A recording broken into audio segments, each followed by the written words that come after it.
Lu Feng sat in the corner of the simulation combat chamber, staring at a number displayed on the holographic screen before him, lost in deep thought. 13 points. He double-checked, making sure he hadn't misread 73 as 13 due to a skewed viewing angle. No mistake. It was firmly 13. This dreadful exam was clearly never meant to align with his fortunes. In the Starship Command Simulation Assessment, graded out of a full 1,000 points, he had scored a mere 13. This score ranked among the worst 300-year records of Star Sea Command Academy, dead last, without a shadow of a doubt. Student Lu Feng. Instructor Zhao Ming stared at him blank-faced, his voice flat after 15 years of teaching. You're the very first cadet I've ever seen steer a starship straight into an asteroid belt without activating the shield. Did you think the shield wasted energy, or were you simply curious what it felt like to get pelted by space rocks? The surrounding students stifled their laughter, their shoulders shaking nonstop. Lu Feng scratched the back of his head and decided to tell the truth. Reporting to instructor, I wanted to test if evasive maneuvering alone could dodge all the asteroids without a shield. And the result? It turns out I couldn't pull it off. A long, heavy silence hung in the air.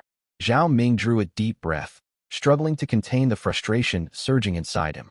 Lu Feng, your parents pay 120,000 star coins a year for your tuition at this academy, not to watch you demonstrate how to get your starship wrecked by asteroids. Write a 5,000-word self-reflection tonight. Focus your analysis on why you believed raw piloting skill alone could outmaneuver an asteroid field.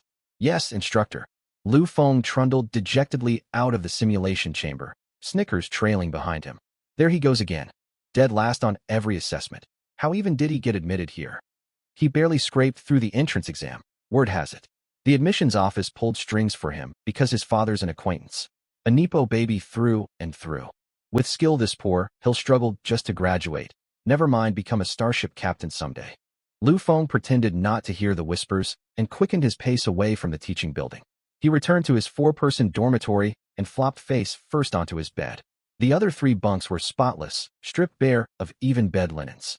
To put it plainly, his 3 former roommates had moved out after he landed dead last on 3 consecutive evaluations. Their excuse was wanting a living space with a more studious atmosphere. In reality, they'd simply been embarrassed to room with him.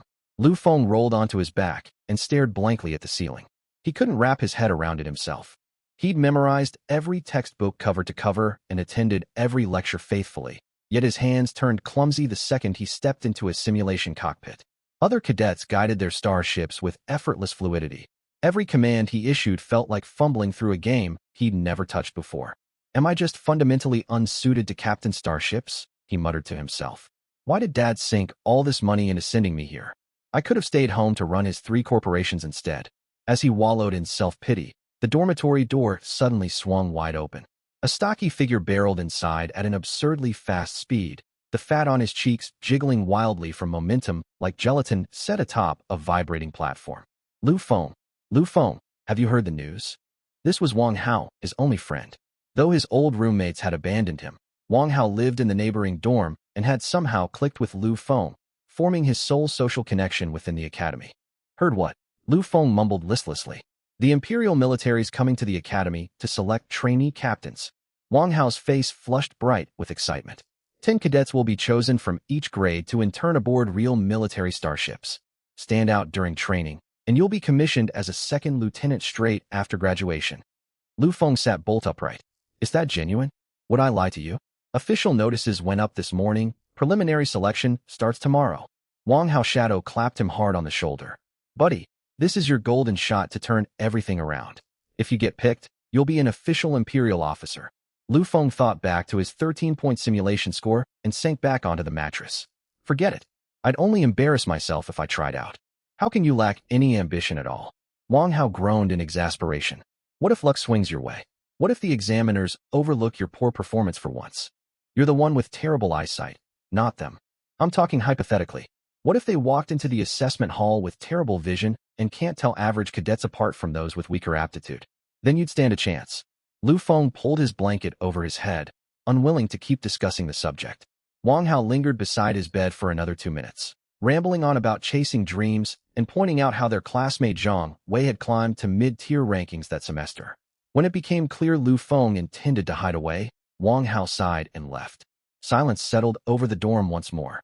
Lu Feng lay in the dim room, His mind tangled in messy thoughts, recalling the words his father had spoken the day he dropped him off at the academy. Son, our family's run businesses for 3 generations. We've never produced a single military officer. Study hard and bring honor to our bloodline. With a 13-point exam score to his name, what honor could he possibly bring? He shot upright abruptly and slammed his fist against the metal bed frame. Pain flared sharply. He'd misjudged his strength, slamming his knuckles straight into the rigid metal frame, and winced at the stinging ache. In that instant, a cold mechanical voice echoed directly inside his mind. Ding! Detected intense emotional surges emanating from host. System activation criteria met. Starship construction system initializing. Lu Feng froze. He rubbed his ears, convinced he'd imagined the sound. Initialization complete. Welcome to Starship Construction System version 1.0. This system will assist the host in designing, constructing, and upgrading all classes of starships. Current host authority rank, Apprentice Engineer. New user quest issued. Construct 1 small starship. Quest rewards. Plus 100 engineer experience points. Unlock basic blueprint library. Lu Feng's jaw fell open wide enough to fit a fist inside. He'd read countless interstellar web novels, titles like Mecha Pilot in Another World, I Am a Starship Captain, and the system grants unmatched power. He knew all about systems. But those were only works of fiction, weren't they? Are you a system? He ventured to ask silently within his thoughts. Affirmative, host. This starship construction system exists to cultivate you into the galaxy's preeminent starship engineer. The galaxy's #1. Lu Feng swallowed hard. That title sounded more valuable than all 3 of his father's corporations combined. Can I actually build real starships with you? Insufficient construction resources available. Host must first complete the new user tutorial quest. The second the voice faded, a translucent holographic panel materialized across his field of vision, dense with rows of data, active quests, resource stockpiles, blueprint archives, and more. Lu Feng blinked once. The panel remained. He blinked again. It still hadn't vanished. This was no hallucination. He truly possessed a system of his own. Lu Feng's heart hammered wildly, beating so fast it felt ready to burst from his throat. He forced himself to take several deep breaths and calm down, carefully scanning the data on the panel. The resource stockpile section read, metal, 0 energy crystals, 0 rare alloys, 0. The blueprint library held only a single schematic, a small exploration vessel marked beginner entry grade, with a listed construction runtime of 72 hours. Scrolling further down, he saw the materials required for assembly: 800 units of metal, 300 energy crystals, and 100 rare alloys. He owned none of them. Lu Feng's expression shifted from wild elation to confusion. Does that mean I need to source all these supplies myself first? Affirmative, host. This system provides no complementary resources. All construction materials must be acquired independently by the host. Where am I supposed to get them? I can't exactly steal supplies. Host may obtain resources through legal channels, purchases, salvage recycling, mining, or quest reward disbursements, among others. Lu Feng sank into thought. Legal channels. He carried only 2,000 star coins in his account right now, not nearly enough to buy even a single unit of raw metal. He tugged anxiously at his hair, then a sudden idea flickered to mind. Wait, salvage recycling? He remembered the massive scrap equipment yard at the rear of the academy grounds, piled full of decommissioned machinery and scrapped mechs discarded each year. The academy had never bothered clearing the site, letting the wreckage accumulate until recycling contractors arrived to haul bulk loads away on occasion. If he could extract usable metals and materials from all that discarded equipment. System notification, host line of reasoning is correct. Abandoned machinery contains abundant recyclable raw materials. This system features a salvage decomposition function, capable of breaking down small objects into base resources. Lu Feng's eyes lit up instantly. He rolled out of bed, threw on his jacket, and sprinted out the dorm door. Beneath the moonlight, he jogged across campus, weaving past multiple teaching buildings until he reached the scrap yard bordering the academy's back wall. A heavy padlock secured the iron perimeter gate, but a gap gaped in the fence wide enough for one person to slip sideways through. Lu Feng glanced left and right to confirm no observers lingered, then darted through the opening. The scrap yard stretched far larger than he'd anticipated. Mounds of scrapped mechs, fractured starship hulls, and damaged engine cores towered like miniature mountains, casting eerie silhouettes under the moon. The air reeked of machine oil and cold metal. Lu Feng walked up to the nearest pile of scrap metal and drew a deep breath. System, how do I start salvage recycling? Place your palm flat against the surface of the item to be decomposed. Lu Feng followed the instruction, pressing his palm against the hull of a decommissioned military mech. Detecting recyclable item, obsolete military mech wreckage. Estimated recoverable yields, 320 metal units, 15 energy crystal units, 8 rare alloy units. Initiate salvage? Salvage it. A faint, nearly invisible glow emanated from Lu Feng's palm. Countless tiny luminous tendrils spreading to wrap the entire mech wreckage. Within seconds, the 2-meter-tall mech dissolved into swarms of tiny glowing motes that faded into thin air. In its place, neatly stacked metal ingots, a small heap of pale blue glowing energy crystals, and thin silver rare alloy bars materialized out of nowhere at Lu Feng's feet. Salvage complete. Acquired. 320 metal, 15 energy crystals, 8 rare alloys. Lu Feng gaped at the materials spawned before him, his mouth forming a perfect circle of shock. This power was incredible beyond words. He knelt down to touch the metal ingots, their cold solidity proving this was no illusion. He lifted one energy crystal, which hummed with gentle warmth as faint blue energy swirled within its core. It was all real, every last bit of it. Lu Feng shot to his feet, fire blazing in his eyes, the bright hope of a long struggling underdog finally finding a lifeline. He rushed toward the next pile of scrap. Salvage complete. Acquired. 180 metal, 5 energy crystals, 3 rare alloys. Then the next mount. Salvage complete.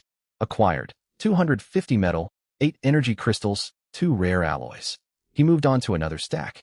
For 2 full hours, Lu Feng toiled tirelessly like an ant gathering provisions, decomposing the majority of discarded machinery scattered across the yard. Current resource stockpile, metal 1850, energy crystals 86, rare alloys 45. Constructing the small exploration vessel required 800 metal, 300 energy crystals, and 100 rare alloys total. He had more than enough metal, but was 55 rare alloys short, and far more lacking in energy crystals. 214 units remained to be collected. Lu Feng scanned the remaining scrap piles scattered across the yard. Most consisted of worthless rusted junk with negligible energy crystal content. He estimated even decomposing every last leftover piece would fail to yield the 300 energy crystals he needed. Maybe he could start construction anyway. Perhaps enough crystals would turn up mid-build to make up the deficit. Host warning. Once construction initiates, all allocated resources will be locked and unavailable for alternate use. If insufficient materials remain upon completion, construction will halt permanently, and all consumed resources will be non-refundable. Scrap that idea then. Lu Feng decided without hesitation. I need to track down more energy crystals first. But where could he source them? Energy crystals qualified as strategic resources within the empire. Though purchasable on civilian markets, their price tag remained exorbitant. A single standard unit sold for a minimum of 500 star coins. 214 units would cost over 100,000 star coins. His account held a mere 2,000 star coins, barely a fraction of the required sum. Lu Feng sank into contemplation once more. A faint low hum drifted from the far depths of the scrap yard, breaking the silence. He pricked up his ears and followed the sound around a towering heap of fractured starship hulls, discovering a cylindrical machine half buried beneath scrap debris. Roughly 1 meter tall, its exterior crusted thick with dust and rust. Yet intricate etched runes glowed faint blue across its surface, emitting that steady low hum. That faint blue radiance. Lu Feng knelt down and brushed away layers of grime covering the machine's shell. System alert. Damaged energy core detected. This core contains an extremely high concentration of energy crystals, yet its internal energy field is unstable. Salvage carries significant risk. Extremely high concentration? Lu Feng's eyes lit up. How much can it yield? Estimated recoverable yield range, 200 to 300 energy crystal units. That was exactly what he needed, more than enough to hit the quota. What risks come with salvaging it? This energy core has sustained severe structural damage, creating an erratic internal energy field. Salvage may trigger energy leakage or a minor localized detonation. Host is advised to maintain a safe distance during operation. Lu Feng studied the machine, then stepped back 2 paces to assess the risk. A minor detonation sounded intimidating, yet the system specified it would only be small scale, unlikely to inflict fatal harm. Desperation for energy crystals outweighed his caution right now. Preliminary trainee captain selection kicked off tomorrow. Though he'd claimed he had no interest, deep down he ached for that opportunity. If he successfully built his own starship, he'd gain the confidence to try out. He had to take the chance. System, initiate salvage. Lu Feng drew a deep breath and pressed his palm flat against the machine's rusted outer casing. This salvage process unfolded drastically differently from the previous ones. The instant faint luminous tendrils made contact with the core, the machine began shuddering violently. The blue-etched runes blazed from dim glimmers to blinding light, as if raw energy churned wildly trapped within its frame. Warning: energy core overloading. Immediate salvage termination recommended. How am I supposed to stop it now that it's started? Lu Feng panicked. Termination function locked mid-operation. Host prepare for impact mitigation. Lu Feng stared blankly. Why hadn't the system warned him of this beforehand? He instinctively tried to pull his hand away, yet his palm clung immovably to the machine's surface, trapped fast with no way to break free. The machine's tremors intensified, its blue glow searing brighter by the second, and a shrill, high-pitched whine pierced the air. Lu Feng struggled wildly to tear free, but nothing worked. Then boom! A blinding burst of blue light erupted outward. A massive concussive force sent Lu Feng flying backward, his spine slamming hard against a pile of jagged scrap metal. His vision washed out to black, and consciousness slipped away entirely. When he stirred groggily back to awareness, the cold mechanical system voice was the first sound to reach his ears. Salvage complete. Acquired. 80 metal, 312 energy crystals, 25 rare alloys. Total current resource stockpile: metal 1930, energy crystals 398, rare alloys 70. All construction prerequisites for the new user quest small exploration vessel satisfied. Commence construction? Lu Feng lay sprawled on the scrapyard ground, gazing upward at the star-dated sky, his lips trembling faintly. That blast had nearly cost him his life moments earlier. But then again, 312 extra energy crystals? 12 more than the maximum projected yield? The risk had been entirely worthwhile. He pushed himself slowly upright, brushed scrap dust off his uniform, and broke into a wide grin. Commence construction.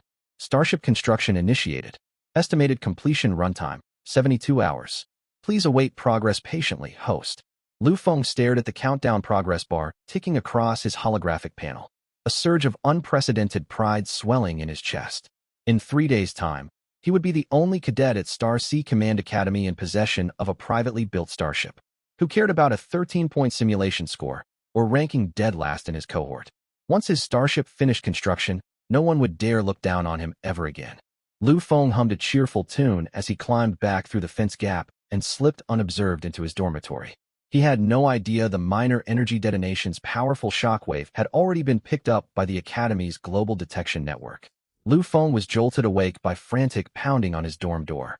Lu Feng, open up right now, something terrible's happened.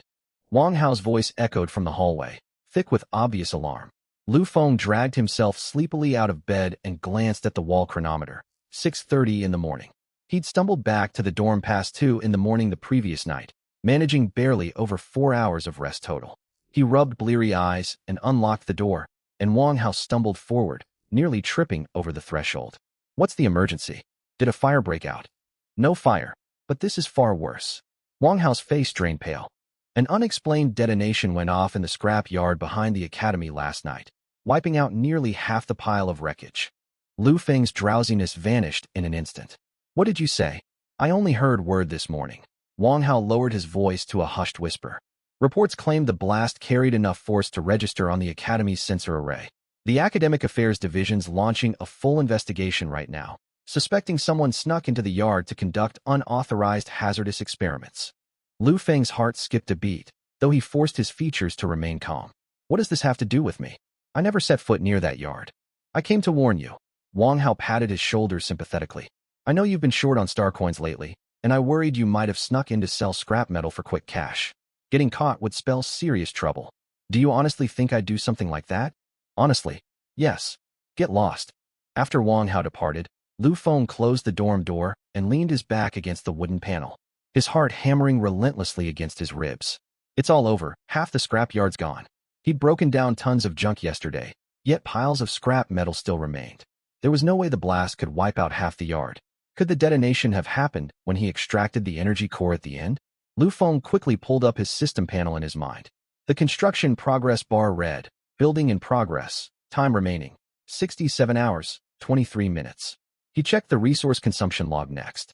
Building the small exploration vessel had deducted 800 metal, 300 energy crystals, and 100 rare alloys. After those deductions, he should have been left with 1130 metal, 98 energy crystals, and -30 rare alloys. Wait, what did -30 rare alloys mean? System notice. Host stock of rare alloys is insufficient. The resource overdraft function has activated automatically. The deficit will be deducted with priority from future resource recovery. You could even overdraw resources? Lu Feng set aside thoughts of this new feature for the moment. His biggest worry was the academy tracing the incident back to him. He rushed through washing up, changed into his school uniform, and headed out to check the scrapyard first. Halfway there, he crossed paths with several personnel in black uniforms, the academy's disciplinary committee, essentially the campus internal police force. At their head stood a tall, lean young man with a silver badge engraved with the word discipline pinned to his chest. Lu Feng recognized him as Han Yu, vice captain of the disciplinary committee and a fourth-year senior. Everyone called him Han the Unyielding. The nickname stuck because he pursued disciplinary violations without mercy, refusing to show leniency, even to professors. Halt! Han Yu blocked Lu Feng's path. What year are you in? Third year, Lu Feng. Han Yu sized him up, his gaze lingering on the smudged gray uniform for a split second. Where were you last night? In my dorm, asleep. Can anyone verify that? Lu Feng thought it over. Wang Hao had visited his dorm around 10 last night, after which he'd snuck to the scrapyard and only returned at 2 in the morning. No one had been with him between 10 and 2. My dorm mates all moved out, so I live alone. But Wang Hao came by around 10 last night. He can confirm I was in the dorm then, and I went straight to bed afterward. Han Yu frowned, clearly unsatisfied with the answer, yet he asked no further questions. A committee member leaned in to whisper something in his ear.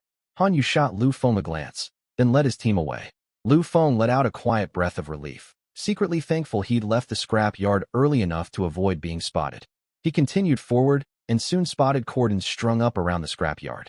Several technicians in work overalls combed the area for evidence.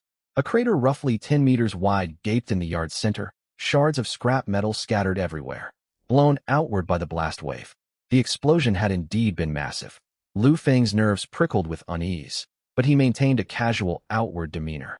He lingered outside the cordon to watch for a short while before turning to leave. He reached the teaching building just as the first class began. The lesson was Fundamentals of Starship Engineering, covering starship structural design and material selection. Lu Feng had always tuned this lecture out completely in the past, left utterly confused by every word. Today, however, everything felt different. As the professor rambled on about material performance parameters, Lu Feng's mind automatically cross-referenced the data with the blueprints stored in his system library. Starship hulls typically use a composite of titanium alloy and carbon fiber. Titanium alloy delivers impact resistance, while carbon fiber cuts down overall weight. The professor spoke animatedly at the front of the hall. Lu Feng's thoughts drifted elsewhere. The exploration vessel blueprint in his system listed nano-composite armor for the hull, a material vastly superior to standard titanium alloy. The professor continued, all cutting-edge Imperial starships today rely on fusion reactors powered by energy crystals for their main drives, each outputting 100,000 megawatts. Lu Feng pondered again. The blueprint's power core was a miniature dark matter reactor. What sort of revolutionary technology was that? It suddenly dawned on him that despite being classified as a small craft, this exploration vessel boasted technical specifications leagues ahead of the Empire's mainstream starships. This was no simple exploration ship. It was a warship disguised as a survey craft. A faint smile tugged at the corner of his mouth at the realization. Student Lu Feng. The professor's voice cut sharply through his thoughts. What are you grinning about? Lu Feng quickly smoothed his expression. In nothing, professor. Then answer this question for me. The professor pushed up his glasses. What is the maximum payload capacity of a standard Tier 1 exploration vessel? Lu Feng froze. He would have blanked entirely on this question before gaining the system. But he'd memorized every parameter on the blueprint only hours earlier, and the answer slipped out unconsciously. Standard payload, 3,000 tons. Emergency overload, 5,000 tons. The professor blinked, clearly stunned he'd gotten the answer right. His classmates also stared in shock. Lu Feng, who consistently ranked dead last in academics, had actually answered the professor's question correctly? What is the cruising speed of a Tier 1 exploration vessel? The professor pressed. 0.5 times the speed of light for standard cruise. Maximum sublight speed of 1.2 light speed. A warp drive allows short bursts at 3 times light speed. Lu Feng replied fluidly. Every statistic was burned into his memory from poring over the blueprint in detail. The professor asked 3 more follow-up questions, all of which Lu Feng answered without hesitation. Silence hung over the classroom for several seconds before whispers erupted. Did he hit his head or something? He must have memorized the answers ahead of time. No way. His memory's terrible. He'd never hold on to that much information. The professor raised a hand to quiet the murmurs, then glanced at Lu Feng. Solid answers. Keep this standard up.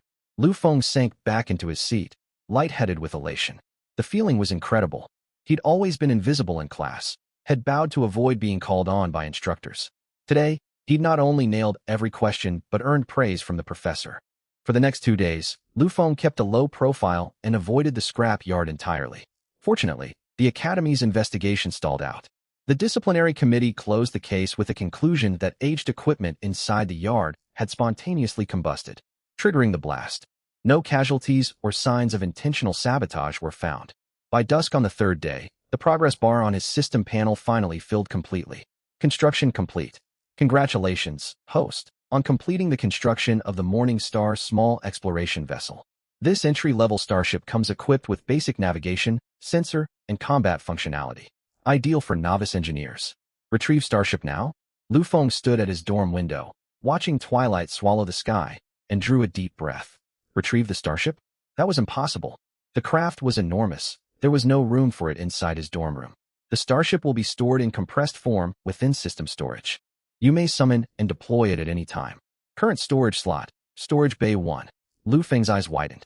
System storage? Compressed form? This system's technology was utterly beyond anything the Empire possessed.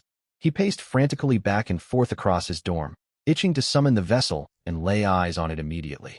But daylight still lingered, and crowds of students wandered the dormitory grounds. Summoning a starship out of thin air would guarantee discovery. He would have to wait until nightfall and find an isolated spot.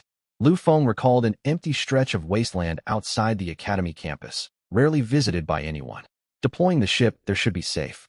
He checked the time. 4 hours remained until full dark. Those 4 hours dragged on like 4 centuries. Lu Feng could not sit still, unable to focus on lectures, his mind consumed entirely by thoughts of his starship. Finally, 8 o'clock arrived, and night fell completely. Lu Feng pretended to head to evening self-study, but slipped out of the academy gates and jogged toward the wasteland. The surrounding landscape sank into total darkness, clouds blotting out most moonlight, leaving only faint illumination to trace the path under his feet. A quarter of an hour later, Lu Feng stood in the center of the wasteland, his heart hammering wildly against his ribs. System, summon the starship. Summon confirmed. Starship will deploy in 10 seconds. Please retreat to a safe distance. Lu Feng stepped back 20 paces. The 10-second countdown finished. Lu Feng opened his eyes, his jaw dropping open in awe. A silver starship hovered silently 1 meter above the ground directly before him, luminous light flowing across its hull as if the vessel itself were alive. The 40-meter hull glinted with cold metallic sheen beneath faint starlight. This was no holographic preview. It was a tangible, physical starship. Lu Feng stood rooted to the spot, his legs heavy as lead, unable to move a muscle. He'd imagined this moment countless times, yet all his fantasies paled in comparison to the real sight before him. This was a fully functional starship capable of interstellar travel, and he'd built it. Well, technically the system had handled construction, but the system belonged to him. So by all rights, he counted as its creator. Lu Feng took a steadying breath and walked toward the vessel's side. The boarding ramp extended downward as the hatch slid open, resting at his feet. He stepped onto the ramp and crossed into the hull. The interior space far exceeded his expectations. The bridge greeted him first, 6 holographic control stations arranged in a fan shape around a spacious central command seat. That looked remarkably comfortable. Soft blue light glowed across the station surfaces. No physical buttons or screens existed. Every interface activated with a simple touch of holographic projections. Lu Feng settled into the main command seat and rested his hands on the armrests. Instantly, massive holographic displays bloomed before him, bathing the entire bridge in pale blue radiance. First boarding complete. Shipboard AI activated, synchronizing neural link with host. Synchronization finished. Welcome aboard, Captain. A calm, gentle female voice echoed through the bridge, carrying a soothing quality. Lu Feng's lips trembled slightly. Hello, he said awkwardly, instantly feeling ridiculous. Captain, I am the vessel's AI assistant. You may assign me a name. A name? Lu Feng thought for a moment. I'll call you Starlet. Name confirmed. Captain, how may I assist you? Could you show me around the ship first? Of course. Please follow me. A short corridor stretched back from the bridge, flanked by several compartments.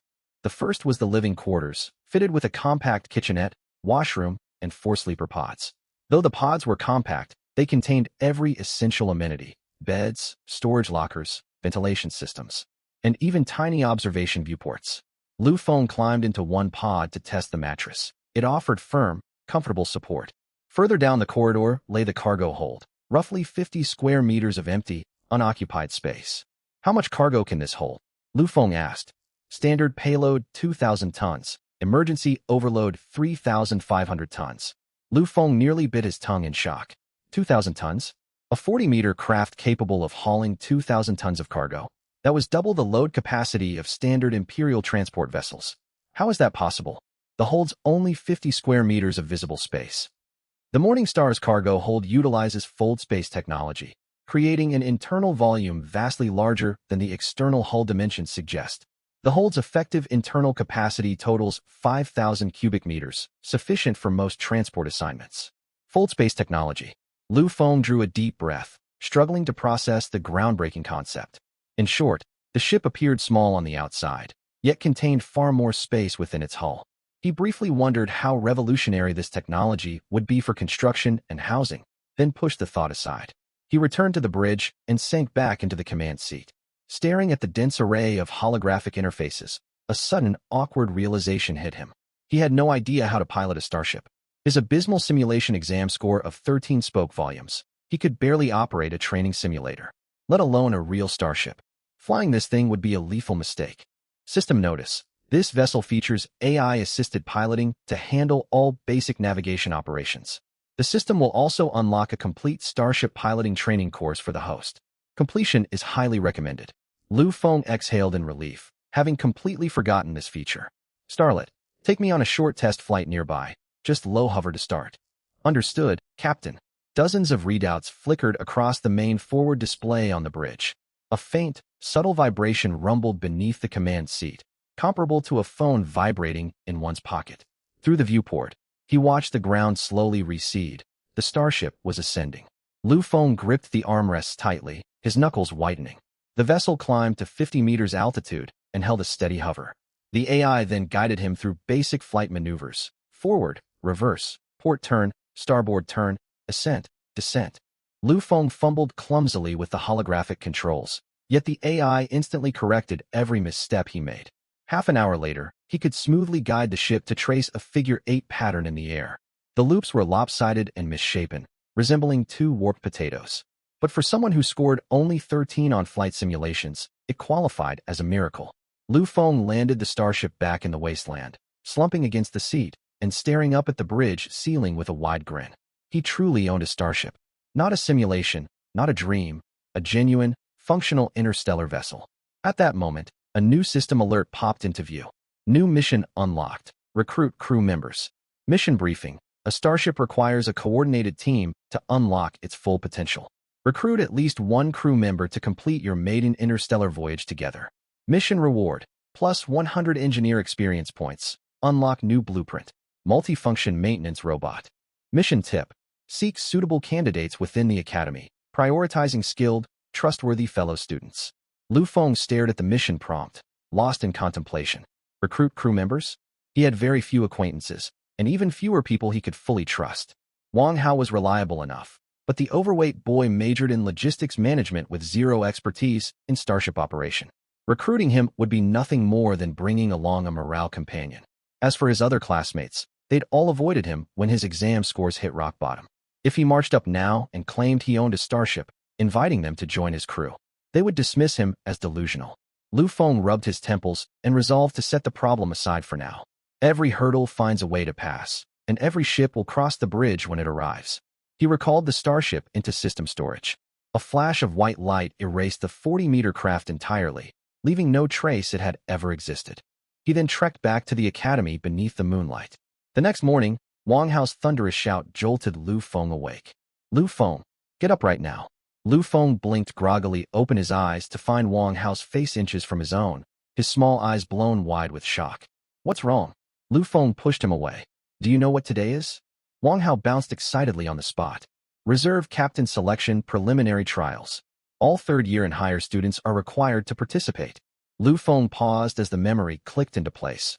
He'd indeed forgotten the trials fell on this day. I thought you said you weren't signing up, Wang Hao said.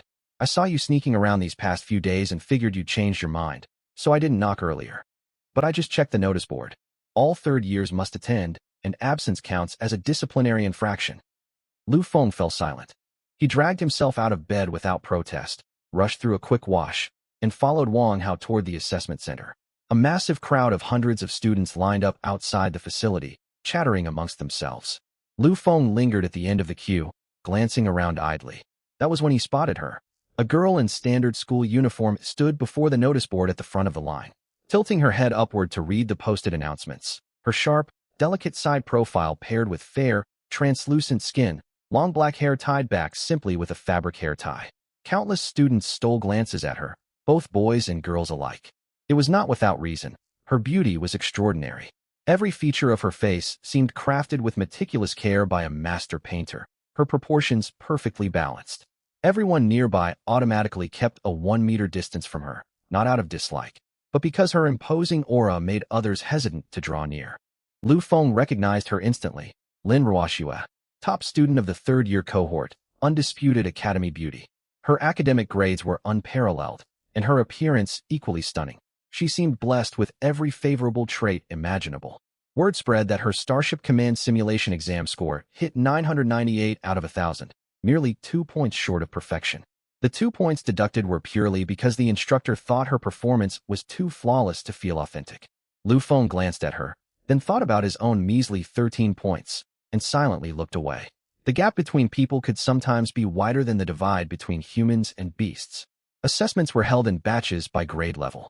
Third years were tested on Starship Emergency Response, a simulation that threw all manner of sudden vessel malfunctions at students to evaluate their reaction speed and crisis handling capabilities.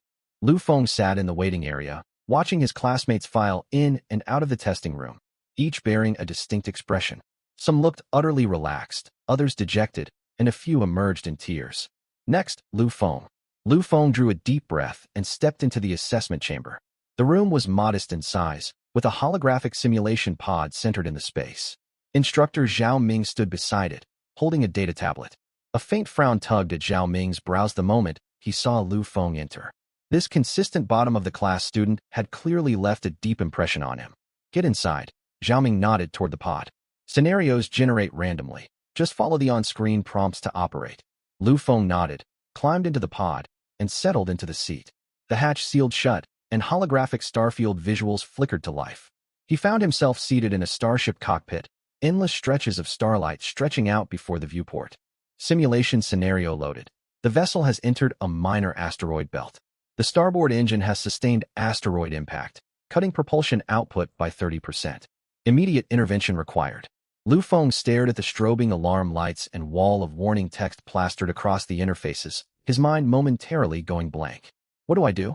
3 days prior, he would have panicked and mashed every button at random. Things were different now. The previous night, he'd piloted a fully functional real starship firsthand. Though AI had assisted with navigation and control, his familiarity with the cockpit layout and command protocols had improved exponentially.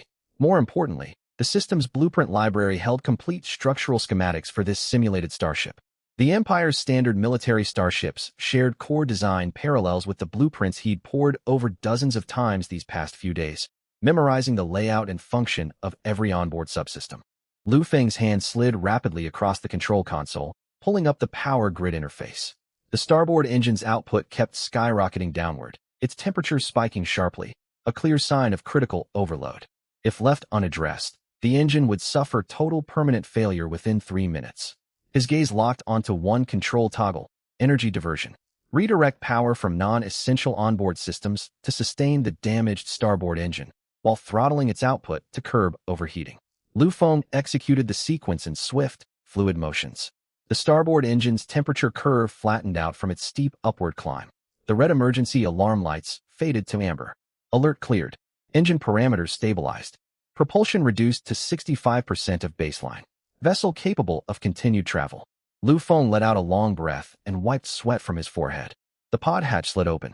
Zhao Ming stood outside, staring at the operation log displayed on his tablet, his face a mask of complex disbelief. It was the look of a teacher who'd long written off a failing student, only to watch them scrape a passing grade. Not joy, but total shock. All procedures correct.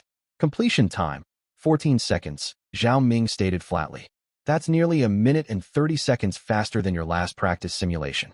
Lu Feng scratched the back of his neck, unsure how to respond.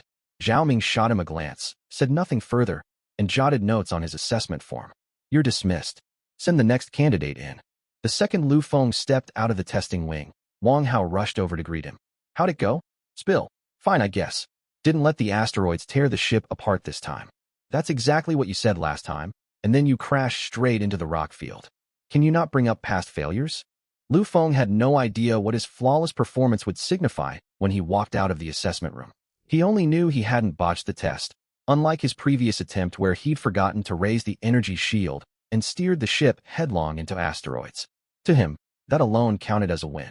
Come on, let's grab lunch. Lu Feng clapped Wang Hao's shoulder, dragging his gaze away from the testing room entrance. Staring there won't let you peek the test scenarios. They're randomly generated for every student. I just wanted to scope out what might come up. Wang Hao tore his eyes away reluctantly. What if I get the exact same emergency? You think the simulation system's memory's as bad as yours? Wang Hao opened his mouth to retort, but the students queuing behind them grew impatient and began shouting for them to move along. He shot Wang Hao an indignant glare and followed him out of the assessment center. The cafeteria hummed with noisy chatter during lunch hour. Lu Feng carried his tray to a quiet corner table and sat down. Wang Hao plopped across from him, his tray piled sky-high with calorie-heavy food. How do you pack away this much every day without growing taller, only wider? Lu Feng eyed the mountain of meals and couldn't help teasing him. Just eat your own food. Wang Hao stuffed a mouthful of rice and mumbled around his bite. I've got a carefree disposition, that's all. As they ate, a sudden stir at the cafeteria entrance drew everyone's attention. The commotion was soft at first, yet rippled outward fast, like a stone tossed into still water. The noisy hall fell silent for a split second before conversation resumed, though every voice now buzzed about the same thing. All eyes swiveled toward one spot. Lin Ruoxue carried a plain white tray as she walked out from the food station. She wore the standard academy uniform, a pale gray top paired with a navy pleated skirt and plain white canvas sneakers.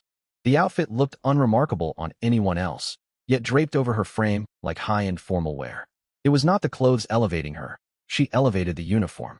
A short-haired girl walked beside her, likely her roommate or close friend, the two chatting quietly as they moved. Lin Ruoxue nodded occasionally, her expression calm and unreadable. Whoa, look at her. Wang Hao elbowed Lu Feng hard. Compare yourself to her. Same grade, yet the gap's night and day. I'm eating, Lu Feng replied blankly. Eat all you want. No one's stopping you from glancing. Lu Feng ignored him and kept his head down, shoveling rice into his mouth. Truth be told, he held no special feelings toward Lin Ruoxue. He wasn't blind. She was undeniably beautiful, yet that beauty existed in a world entirely separate from his own, so distant even imagining any connection felt absurd. It was like a beggar daydreaming of marrying a royal princess. A person ought to stay grounded in reality. Midway across the cafeteria floor, Lin Ruoxue suddenly halted for no obvious reason.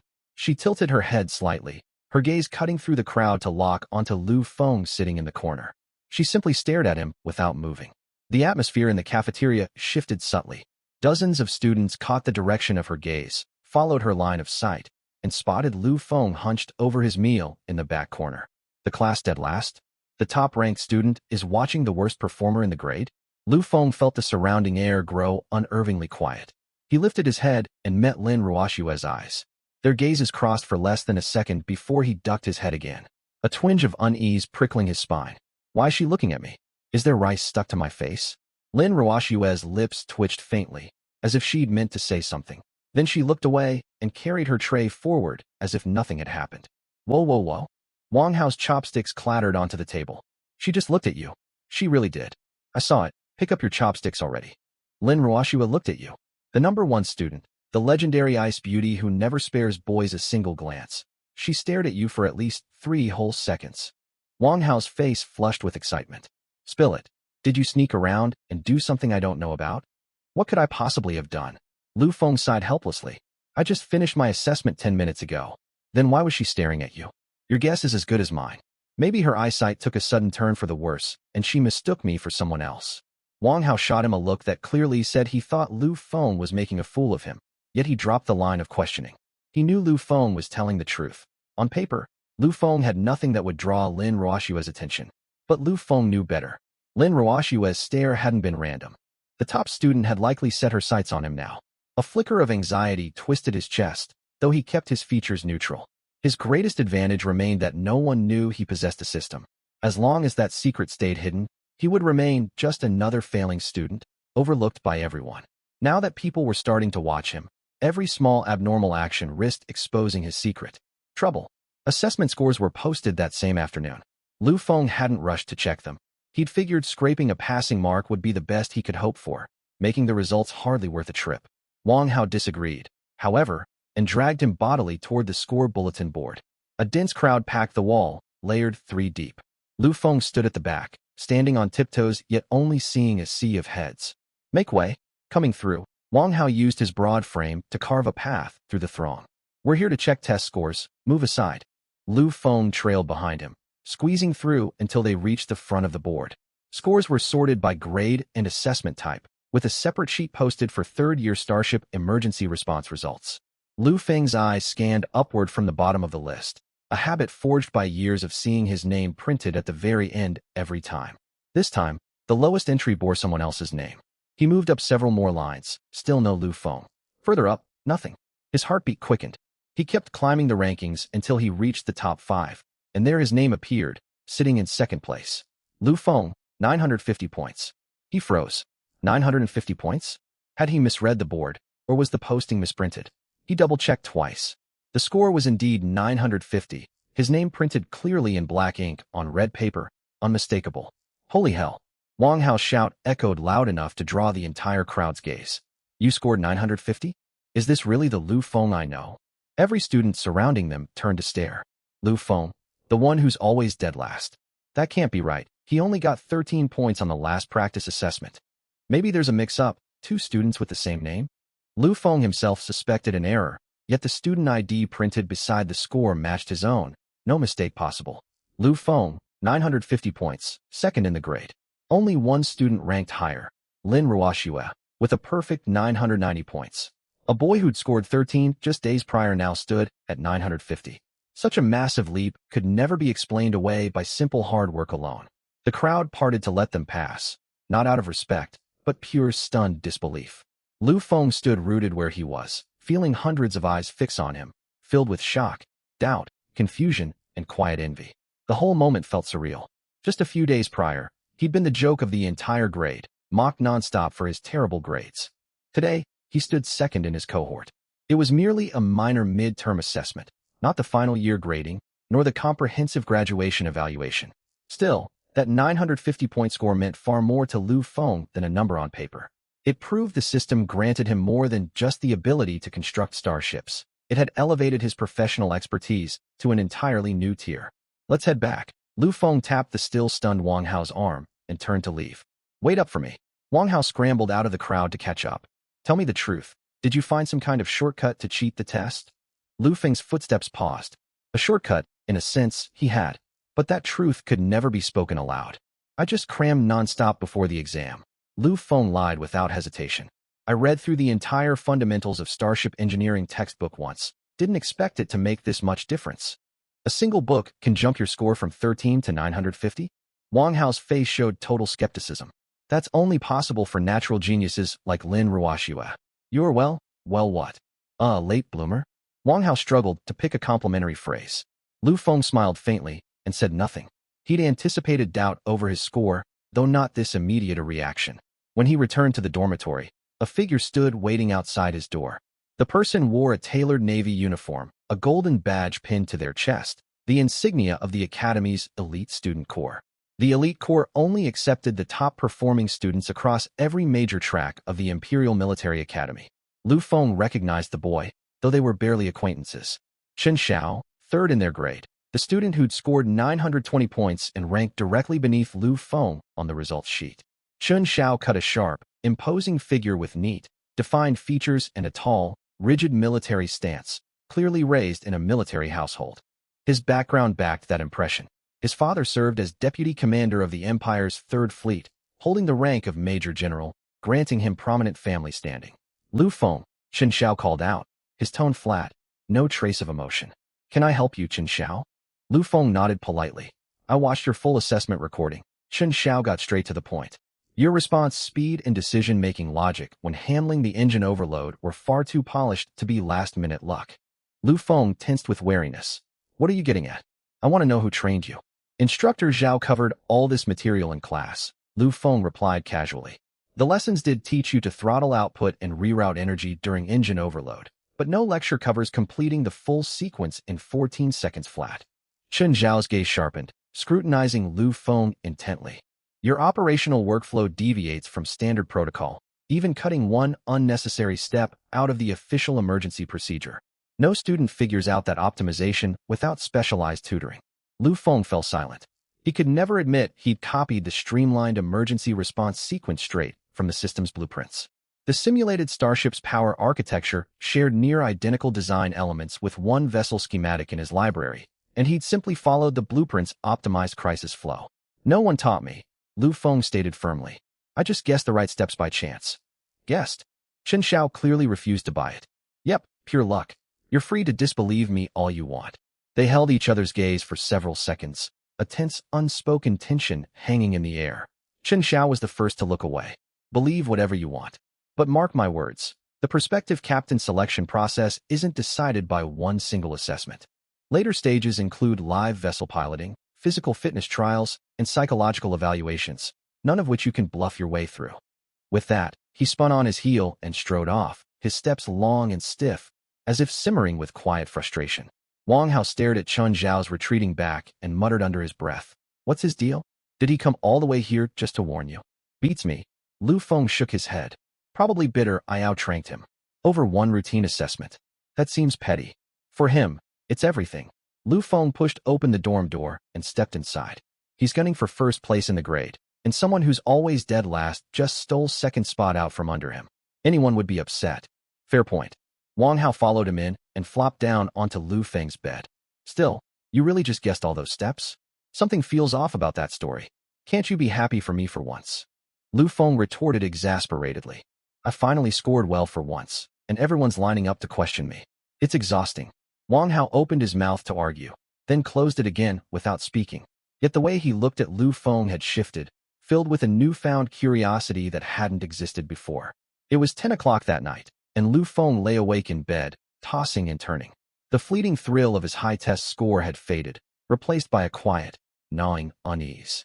Chen Zhao's suspicion and Lin Ruoxue's lingering stare had made it clear he'd stepped unknowingly into the spotlight. From now on, every minor oddity in his behavior would be magnified, risking exposure at any moment. But he could not stop using the system. The Morning Star was already fully constructed, and the recruit crew mission remained incomplete, with a chain of new tasks waiting to unlock once he finished it.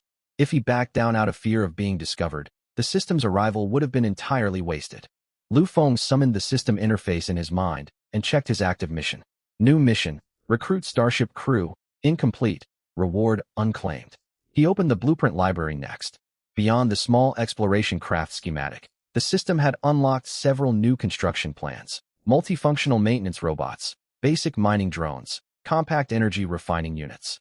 If he manufactured all of these, he would no longer merely own a single starship, he would command a miniature fleet. The only obstacle stood in his lack of sufficient raw construction resources. To acquire more resources, he had to head out for another recovery operation.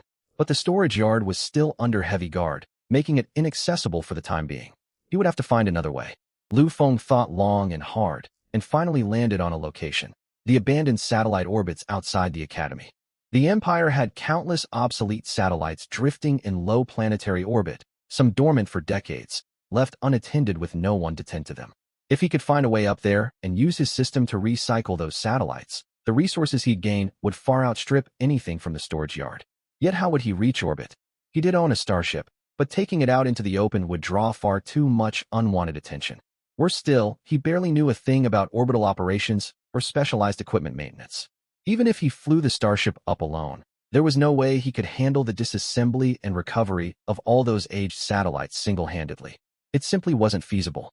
He needed a genuine technical expert, someone hands-on, fluent with machinery, capable of troubleshooting any sudden mechanical malfunctions out in the field. The academy had such people, yet he didn't know a single one. "This is tricky," Lu Feng muttered, rolling over and pulling the blanket over his head. Forcing himself to fall asleep, a sudden thought jolted him awake. He threw the covers aside and sat bolt upright. He'd been fixated on reaching orbit, dismantling satellites, and recruiting skilled technicians, completely overlooking the most straightforward solution right in front of him. Tomorrow marked the Academy's annual Interstellar Talent Exchange Day, essentially a massive job fair. For ordinary students, it was the best chance to land a stable career before graduation. For Lu Feng, it was a ready-made venue to recruit crew members. His system task only required him to gather crew, with no restrictions on where he sourced them. He'd previously considered hiring wandering freelancers, but upon reflection, the students here were far superior candidates. Trained within the Imperial Military Academy, they possessed formal schooling, rigorous professional training, solid theoretical foundations, and peak physical fitness, far more reliable than random outsiders he might scrounge up elsewhere. The only hurdle was convincing them to join him. Top-tier, high-achieving students had already been locked down by major fleets long before the fair. Take Chen Xiao, for instance. He'd likely secured a permanent posting before even receiving his graduation certificate. Lin Ruoxue was even more sought after. Rumor had it multiple frontline fleets competed fiercely to sign her, offering increasingly extravagant compensation packages. Lu Feng, who'd only climbed from dead last to third in his grade, had nothing to compete with those established fleets and corporations. "I don't need to recruit the absolute cream of the crop anyway," Lu Feng whispered to himself, his voice barely audible. He wasn't hunting for book-smart scholars. He needed people who could get practical work done. Engineers fluent with ship hardware, familiar with Starship core architecture, able to diagnose and repair all manner of hardware failures. These hardcore technical roles were widely overlooked at the Academy. The highest-ranking students all vied to become commanding officers, leaving those who dedicated themselves to mechanical systems, spending all their time in labs and hangars, largely ignored. These students flew under the radar day to day, yet when it came to hands-on technical skill, 10 top theoretical students couldn't match a single one of them. The more Lu Feng mulled it over, the more sense the plan made. All right then, Lu Feng closed his system panel, switched off his bedside lamp, and lay back down on his bunk. "I'll test my luck tomorrow." This time, he drifted off to sleep quickly. The job fair was held inside the Academy's sports arena. Lu Feng had never attended such an event before, and he was immediately stunned the moment he stepped through the doors. The massive arena was partitioned into over 100 booths, each draped with towering holographic advertising banners. Streaks of neon light crisscrossed the air, bright enough to strain the eyes. Imperial Heavy Industries, a century of excellence, offering boundless career prospects. Stellar Dynamics seeks elite talent to build a shared future. Imperial Military Direct Recruitment Division. Sign up for a chance to serve aboard an active starship. Promotional slogans blared from every corner, loud enough to drown out all other noise. Seniors dressed in formal uniforms weaved between booths, clutching polished resumes, their faces a mix of nervousness and quiet hope. Lu Feng circled the arena once, observing the scene at each recruitment stall. The Imperial Military's booth was the largest, with a queue stretching at least 200 people long. Uniformed officers sat behind the counter, blank-faced as they scanned resumes, only pausing to fire off a quick question every now and then. The whole process ran like a cold, efficient assembly line. Lines stretched out before every major corporation stall as well, though the atmosphere felt far less lively than in previous years. Lu Feng lingered in a quiet corner, listening to two seniors chatting nearby. The military's only hiring 50 new recruits this year, 2/3 fewer than last year. It's not just the military. Every fleet is slashing staffing rosters. Word is the frontline campaigns aren't going well, so their budgets got cut drastically. What am I supposed to do then? I've sent applications to 7 or 8 companies, not a single interview invite back. Keep submitting resumes. What other choice is there? Lu Feng pricked up his ears, absorbing every scrap of information. An economic downturn, a brutal job market, major corporations scaling back hiring. This all worked in his favor. Students with solid mid-tier grades and competent practical skills, yet not exceptional enough to attract top employers, would struggle to land desirable positions this year. If he could convince those students to sign on with him, he couldn't offer high salaries or official government postings. But he could provide something no other employer could match: a fully functional starship, and a complete set of starship construction technology far more advanced than anything the Empire currently possessed. Of course, he couldn't reveal that here and now. No one would believe him anyway. Lu Feng wandered the arena twice more, before spotting an abandoned booth tucked away in the far corner. The original exhibitor had failed to show up for unknown reasons, leaving empty tables and chairs coated in a thin layer of dust. He walked over, dragged the furniture against the wall, brushed off the dust, and sat down. No signage, no promotional slogans, nothing to identify who he was. Just a teenage boy in plain casual clothes sitting behind a worn empty table. Passing students shot him confused glances, yet none stopped to inquire. Who's that guy? Setting up a street stall here. No clue. Probably an intern from some tiny unknown firm. With that lackluster setup, how's he supposed to hire anyone? Murmurs drifted past his ears, but Lu Feng sat unflinching. A student with no corporate backing, no official recruitment credentials, not even a formal identity, sitting here to recruit staff. From any onlooker's perspective, it looked like nothing more than a bizarre performance stunt. But he had no other options. He couldn't post public notices advertising recruitment for Lu Feng's private fleet with negotiable compensation. After waiting nearly an hour, not a single person had approached him.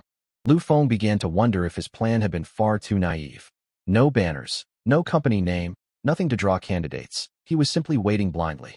It was no different from Jiang Taigong fishing with a straight hook. The only difference was Jiang Taigong at least had fish swimming past his line. Lu Feng hadn't seen a single potential candidate all morning. Just as he prepared to pack up and leave, a pair of fluffy ears drifted into his line of sight. The deep brown ears stood straight atop a head, twitching faintly like a pair of vigilant radar dishes. Lu Feng's gaze trailed down from the ears to an irritable, puffed-up face. A girl of the beastkin race. She stood barely over 1.5 meters tall, wearing faded navy work coveralls with sleeves rolled up to her elbows, revealing pale, slender hands. A bushy, oversized tail poked out from a slit at the back of her work trousers, flicking restlessly back and forth. Her delicate features were scrunched tight, lips pressed into a thin line, brows furrowed so deeply they could trap a fly. Her amber vertical slit pupils, an iconic beastkin trait, stared fixedly down at a stack of documents clutched in her hands, as she muttered indistinct complaints under her breath. Rejected again? All 12 engines I overhauled went to waste, just because I have a tail. Lu Feng nearly laughed aloud upon hearing her quiet grievance. But the amusement faded instantly when he recognized her. Su Xiaorong, third-year student, power engineering major, beastkin. He remembered her from the obsolete equipment restoration tournament held the prior semester. She'd single-handedly repaired an 8-year decommissioned old engine and claimed first place, outperforming every team of 3 competitors. The second-place trio had spent over a week on their project, while Su Xiaorong finished hers in just 3 days. Yet despite her extraordinary skill, she struggled to fit in at the academy, not for lack of talent, but due to her race. Chemical and physical aptitude aside, beastkin occupied an awkward social standing among humans. Intelligent, hardworking, and gifted with technical aptitude, they still faced constant prejudiced stares from many human citizens. Su Xiaorong's prominent ears and tail made her stand out glaringly among human students, drawing strangers who'd try to reach out and touch her without permission. Every time this happened, she didn't hesitate to throw a punch at the offender. Lu Feng recalled the incident from last semester. She'd landed 3 separate fights with boys who'd tried to touch her ears, earning 2 major disciplinary marks that remained on her record to this day. Su Xiaorong crumpled the stack of rejection papers into a tight ball, stuffed it roughly into her backpack slung over her shoulders, and spun to leave. She moved too hastily to notice the chair beside her. Her fluffy tail swept across its frame, sending it crashing to the ground. The loud clatter echoed sharply through the empty corner. Su Xiaorong glanced back, frowned, and bent to right the fallen chair. That was when she spotted Lu Feng, a human boy sitting behind a beat-up table, watching her quietly. Her ears flattened backward against her skull, a classic beastkin tell for wariness or irritation. What are you staring at? Her tone carried clear hostility. Never seen a beastkin before? Lu Feng tactfully avoided staring at her ears, instead gesturing to the empty chair across from him. Have a seat. Su Xiaorong eyed him suspiciously, then glanced at the blank table surface before him. Who are you? I'm recruiting crew, Lu Feng replied. Her ears perked upward, shifting from pure wariness to cautious curiosity, or at least that was how Lu Feng interpreted the gesture. What company do you work for? No company, Lu Feng said. A private fleet. Su Xiaorong froze for a beat, then fixed him with a skeptical stare, as if convinced he was pulling her leg. A private fleet? She repeated the words slowly, heavy disbelief lacing every syllable. You're sitting behind this shoddy table trying to recruit crew for a private starship fleet. That's correct. Su Xiaorong stared at him for 5 full seconds, then rolled her eyes. She snatched the crumpled rejection papers off the ground, stuffed them back into her bag, flicked her tail, and turned to walk away. She only made it 2 steps before stopping short. Lu Feng hadn't said a word to stop her. She'd simply had a sudden realization. She'd submitted more 20 resumes that day, all uniformly rejected. Not due to inadequate skill, but because of her race, her disciplinary record, and a personality that clashed with corporate norms. The military wouldn't hire her. Major corporations turned her away. Even small local firms rejected her applications. Out of every student at the entire job fair, she was the only one who hadn't received a single interview request. Su Xiaorong took a deep breath, spun back around, and marched to the worn table. She tossed her backpack onto the floor and dropped heavily into the chair, which creaked under her weight. Fine, she said flatly. You claim you run a private fleet, so what do you have to offer? Don't tell me it's just this table. Lu Feng hadn't expected her to come back. He hesitated for a split second, then composed his expression and lowered his voice. I own a starship. Su Xiaorong's ears shot straight upward, rigid as antennae pointed toward the ceiling, their tips tilting inward slightly. Say that again? A starship, Lu Feng reiterated. A fully functional vessel capable of breaking through the atmosphere and traveling through space. Su Xiaorong's expression shifted from skeptical amusement to open confusion, yet her tail betrayed her true interest. The bushy appendage stopped its restless whipping, hanging still behind her with its tip tilted gently upward, a beastkin posture signaling genuine curiosity. Lu Feng had learned this detail in his elective course, Xenoracial Behavioral Studies. He'd barely scraped a passing grade in that class, but this particular fact had stuck with him, thanks to a memorable line from the professor. A beastkin's tail tells the truth far more reliably than their mouth. All right, Su Xiaorong's tail tip lifted a little higher. Show me proof. Where's this starship of yours? Lu Feng glanced left and right, leaning in to whisper. I can't show it here, it's far too large. Su Xiaorong fell silent, her ears drooping slightly to either side, a clear sign of unimpressed exasperation. Believe me or don't. Lu Feng pulled his holographic communicator from his pocket. But I can show you something first. He pulled up a snapshot he'd secretly taken aboard the starship the night before, framed at a careful angle that only captured a small section of the cockpit. Still, the holographic control console and rows of glowing blue indicator lights were crystal clear. Su Xiaorong took the device and glanced at the screen. In an instant, every trace of emotion drained from her face. Her ears froze, her tail went still, and she seemed to hold her breath entirely. She zoomed in on the photograph, scrutinizing every minute detail. Her amber vertical pupils contracted slightly as she analyzed the frame, like a precision optical instrument calibrating its focus. This doesn't match any starship model currently in Imperial service, she said, her tone shifting abruptly to sharp professional precision, a stark contrast to her irritable demeanor minutes earlier. The control interface uses full holographic projection. The energy readouts operate on non-standard metric units, and she paused, zooming the image to maximum magnification to fixate on a tiny detail tucked in the cockpit's corner, nearly invisible to the naked eye. This port layout, it's spatial technology hardware, isn't it? Lu Feng's heart skipped a beat. This beastkin engineer had spotted the advanced technology at a single glance. Su Xiaorong handed the communicator back to him, her amber eyes locked unblinkingly on his face. She stood up, barely 1.5 meters tall, yet her aura simmered like a volcano on the verge of eruption. Take me to see it right now, she demanded. Now. Right this second. Lu Feng hesitated. Bringing a 40-meter starship out into plain daylight would inevitably draw unwanted attention. Yet Su Xiaorong's intense gaze made it clear. If he postponed the visit, she would walk away for good. Her bushy tail slowly drifted to her left side, another lesson he'd retained from Xenoracial Behavioral Studies. A beastkin's tail angled left meant, I will be deeply upset if you refuse this request. An upset beastkin engineer brought to mind the news of her punching 3 boys the previous semester. Tonight, Lu Feng settled on a decision quickly. 8 o'clock, North Academy Gate. I'll take you there. Su Xiaorong stared at him for 3 full seconds, then nodded once. She didn't exchange contact information, didn't ask for his name, didn't press for any further details. It was as if she trusted he would show up without a doubt, or simply didn't care if he failed to arrive.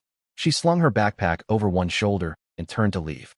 After 3 steps, her bushy tail lifted high overhead, drawing a slow circle in the air, a beastkin gesture meaning, "I will remember this promise." Lu Feng sat behind the table, watching the fluffy tail vanish into the crowd, realizing he had a busy night ahead of him. Lu Feng couldn't focus on a single word of his afternoon lectures, his mind racing through every detail of the upcoming meeting. Bringing Su Xiaorong aboard his starship was easily the riskiest choice he'd ever made. She wasn't someone like Wang Hao, who could be fooled with vague half-truths. She understood advanced machinery, capable of spotting cutting-edge technology at a glance. The moment she stepped onto the vessel, she would witness technology centuries ahead of the Empire's current standards. The power core, spatial folding cargo bays, holographic piloting interfaces, every system existed nowhere else in Imperial territory. He dared not imagine the chaos that would erupt if word of this technology leaked. Yet he had no other choice. He needed crew members, not just entry-level operators who only knew how to press buttons, but skilled technicians capable of maintaining, upgrading, and optimizing his starship. Very few students at the academy possessed that level of expertise, and even fewer would be willing to join an unknown private captain. Su Xiaorong was the first person to pause and listen to his pitch, even if she'd only stopped out of sheer frustration and a desire to vent her anger. But an opportunity was still an opportunity. Lu Feng took a deep breath and committed to the gamble. At 8 o'clock sharp, Lu Feng arrived at the academy's north gate. Su Xiaorong was already waiting for him. She'd changed into dark utility trousers and sturdy military boots, a bulging backpack strapped to her back. Judging by its bulky shape, it held at least 3 different types of diagnostic scanning equipment. A tiny silver hoop earring hung from her left earlobe, glinting faintly under the moonlight. But the most striking feature was her tail. The fluffy fur stood completely puffed out, making it look like an oversized feather duster. Lu Feng had quickly reviewed beastkin body language on his holographic terminal on the walkover, deducing this posture signified a mix of excitement and nervous anticipation. "What's all that gear you're carrying?" Lu Feng asked. "Tools." Su Xiaorong hitched her backpack straps higher on her shoulders. "If this whole starship story is a lie, I'll have the equipment to prove it on the spot." Her ears rotated forward, swiveling to face Lu Feng directly, the beastkin posture for focused, attentive listening. Lu Feng noticed this small detail, and a tiny bit of calm settled over him. At the very least, she was genuinely listening. The two walked along the path outside the college's north gate for roughly 20 minutes until they reached the stretch of wasteland. The moonlight was bright, granting clear visibility across the empty, barren expanse with nothing in sight. Su Xiaorong halted and glanced all around. Her ears rotated a full 360 degrees, scanning the surroundings like a pair of miniature radar dishes. "Where is it?" she asked, a faint tremor lacing her voice. It was not fear, but eager anticipation. Lu Feng drew a deep breath and called out to the system in his mind. "System, summon the starship." Summon confirmed. "Starship will materialize in 10 seconds. Host and nearby personnel please retreat to a safe distance." Lu Feng grabbed Su Xiaorong's wrist and tugged her back several paces. Su Xiaorong stumbled from the sudden pull. "What are you doing?" Her words died unfinished as her gaze locked onto the scene unfolding before her. Beneath the moonlight, the air began to warp, as if a colossal object was emerging from the void. A blurry outline took shape first, gradually growing sharper, layer by layer, as hull plating, viewports, thrusters, and the command bridge materialized into view. 10 seconds later, a 40-meter silver starship hovered silently at the center of the wasteland. Flowing luminescence rippled across its hull, bathing the surrounding grass in a pale blue glow. Su Xiaorong's jaw dropped open. The fur on her tail flared out completely. No exaggeration. Every strand stood rigidly on end, making the appendage twice as wide as her own torso. This, Su Xiaorong's lips trembled, her ears twitching frantically. "What technology is this? Spatial folding?" "No, spatial folding only alters internal volume." "Is this matter compression storage? Material reassembly? Void summoning?" "It's impossible. This violates at least 14 established laws of physics." Lu Feng stared at her puffed tail and mentally jotted down an observation. The degree of a Cheminomame's tail fluffing equals their shock level multiplied by 2. "We'll discuss this aboard," Lu Feng said. The airlock hatch slid open, and an extendable gangplank lowered to the ground. Lu Feng stepped forward first, and Su Xiaorong hesitated for barely a split second before hurrying after him, her strides even longer than his. Once inside the cockpit, Su Xiaorong dropped her backpack onto the floor and wandered every corner like a cat exploring uncharted territory. She knelt periodically to inspect the undercarriage of the control consoles, tapped the cabin walls to test their resonance. Then she pulled a handheld scanner from her pack and swept it repeatedly across the control panels. Her tail remained half-fluffed the entire time, whipping back and forth so rapidly it resembled an out-of-control metronome. Nanocomposite armor. She stared at the data scrolling across the scanner screen, her mouth falling wider open. Its tensile strength is at least 4 times that of standard Imperial military plating. She scanned the power system interfaces next, her amber eyes blown wide, pupils shrinking to pinpricks. The layout of these energy conduits, it doesn't match any design taught at Imperial engineering academies. She spun sharply to face Lu Feng, ears standing straight upright. Who engineered this? I did, Lu Feng replied. Su Xiaorong stared at him for 5 full seconds. Her ears slowly flattened out to either side of her head, a chemonomy gesture signaling she needed time to process the information. Where did you learn this? She enunciated every syllable crisply as she asked the question. Lu Feng paused. He could not answer honestly. He could not mention the system. Self-taught. He settled on the most difficult-to-disprove response. Su Xiaorong's ears twisted once more. She did not press him further, not because she believed his claim, but because something far more important occupied her attention. She strode to the captain's seat and swiped her hand across the holographic console. The interface lit up instantly, popping up a prompt requesting an authorization code. Su Xiaorong glanced toward Lu Feng. Lu Feng stepped over and pressed his palm flat against the console surface. A beam of pale blue light swept across his hand, clearing the authorization screen, and the ship's onboard AI voice echoed through the cockpit. Captain Biometric Identity Verified. Welcome back. Su Xiaorong's ears shot straight upward, and her tail lifted high into the air. Biometric recognition with instant automatic clearance? This response speed. She raised the scanner to the console once more, the device spitting out a rapid string of beeps. Good heavens, this system registers identity 0.3 seconds faster than the flagship's recognition array of the Imperial fleet. That 0.3-second difference carried far more weight coming from Su Xiaorong than anyone else. Lu Feng could not parse the technical minutiae, but he knew exactly who she was. The top student in the college's power engineering division, the only person to restore an 8-year commissioned obsolete engine single-handedly, and the undisputed champion of the interstellar engine repair competition. Her judgment on technical data was effectively the gold standard. Su Xiaorong wandered the cockpit for nearly an hour. Her expression shifted from stunned awe to fervent fascination, then settled into heavy contemplation. Her fluffy tail cycled through 3 distinct states, fully fluffed, half-puffed, and its usual soft, relaxed form. Eventually, she dropped heavily into the co-pilot's seat, set the scanner on her lap, and twisted to face Lu Feng. They sat so close Lu Feng could see his own reflection mirrored in her amber irises. Do you understand the tier of technology contained on this vessel? Su Xiaorong's voice was quiet, yet laden with unprecedented gravity. Every individual system aboard this starship, if extracted and studied separately, would occupy the Imperial military-industrial complex for an entire decade of research. Lu Feng knew this well, and it was precisely what worried him most. So, Lu Feng leaned back in his captain's chair, forcing a casual tone. Would you like to join my crew? Su Xiaorong rotated her ears slightly. Do you know my full situation? She asked, a hint of wariness coloring her tone. You are Chemonomy, top of your power engineering cohort, restored a decommissioned 8-year-old engine last semester, and took first place in the engine repair tournament. Lu Feng listed each detail one by one. But you received 2 major disciplinary penalties for confronting 3 male students who attempted to touch your ears, and those marks remain on your academic record to this day. Su Xiaorong's ears flattened against her skull. Then you must also know, her voice dropped lower. The military rejects my applications, major corporations won't hire me, and small engineering firms turn me away too. I submitted 23 resumes today, and not a single interview request came back. I'm aware. Then why would you still offer me a position? Su Xiaorong tilted her head, her ears tipping along with emotion, lending her an unexpectedly cute air. Aren't you afraid I'll bring you trouble? Lu Feng smiled. I need someone who truly understands engineering and starship mechanics, he said. Your ability to rebuild a derelict 8-year engine outweighs any disciplinary marks 100 times over. He paused, glancing out the viewport at the endless night sky stretching beyond the wasteland.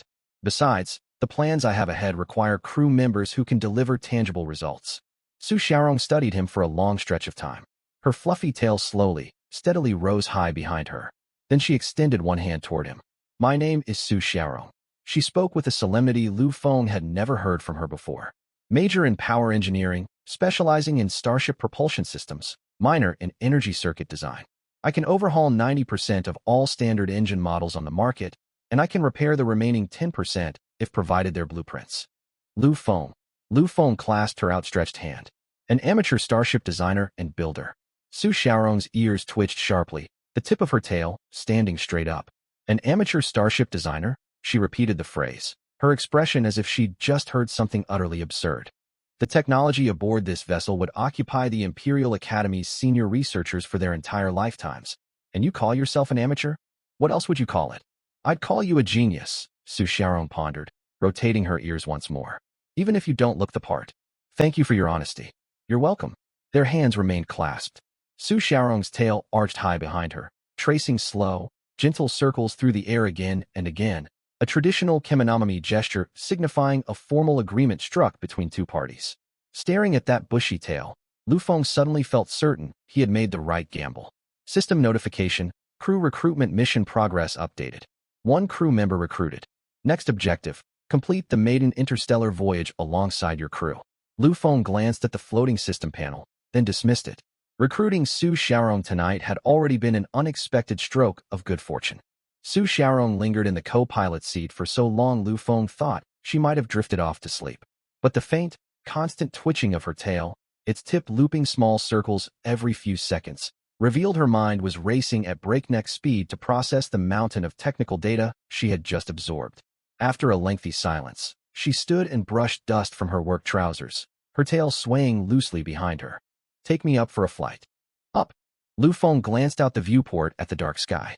Now, would you rather fly this thing in broad daylight and let the entire college see it? Su Xiaorong shot him a look of mild exasperation. Lu Feng mulled it over and conceded she had a point. Launching in daylight would draw far too much attention. While nighttime flights still carried a risk of detection, the odds were drastically lower. More importantly, the system mission required him to complete an interstellar voyage. Leaving the starship parked in the wasteland indefinitely would stall the objective entirely. Brace yourself. Lu Feng sat upright in the captain's chair, resting both hands on the holographic control console. Onboard AI fully operational. Please input flight coordinates. Low Earth orbit, 300 kilometers altitude Mercedes, Su Xiaorong suggested from beside him. Lu Feng entered the target parameters into the system, and the gentle voice of the ship's AI echoed through the cockpit. Flight path locked. Estimated travel time, 40 minutes. Fasten inertial restraints. Flexible safety harnesses slid out from around the seats, securing Lu Feng firmly in place. Identical restraints wrapped around Su Xiaorong, pinning part of her fluffy tail flat against the chair. She shifted uncomfortably, squirming to adjust her position. Liftoff countdown. 5, 4, 3, 2, 1. The starship shuddered faintly, and the scenery outside the viewport began to shift. The ground receded downward, not a jarring drop, but a smooth, elevator-like ascent at a steady constant rate. The moonlit wasteland, distant tree-line, and sprawling college buildings shrank gradually into the background. Smooth ascent curve, Su Xiaorong monitored the data display before her, ears twitching subtly. Acceleration climbing, current velocity 0.3 Mach, 0.5 Mach, crossing the sound barrier. A faint sonic boom rumbled far outside the hull, yet the cockpit remained nearly vibration-free. Lu Feng's gaze was fully captured by the landscape unfolding beyond the viewport. The campus blurred into a patch of faint light far below. Further out, the city's lights spread densely across the terrain like a luminous woven net. Beyond the urban sprawl stretched dark wilderness, dotted with scattered pinpricks of isolated illumination. 30 kilometers altitude, the AI reported. A faint pale blue haze edged the viewport, marking the thinning upper atmosphere. The sky deepened from rich indigo to violet blue, then shifted to a near-black, deep purple. Lu Feng had seen outer space once before, during an official college tour aboard a training vessel. He had gazed out at the endless black void through that ship's viewports. But witnessing space from the cockpit of his own starship felt incomparably different. This was not a borrowed craft, not a school training shuttle. It was his starship. 100 kilometers altitude. Crossing the Kármán line. Current artificial gravity, 0.8 g. The AI's tone remained steady. Starship has entered outer space. Lu Feng felt a noticeable lightness in his body.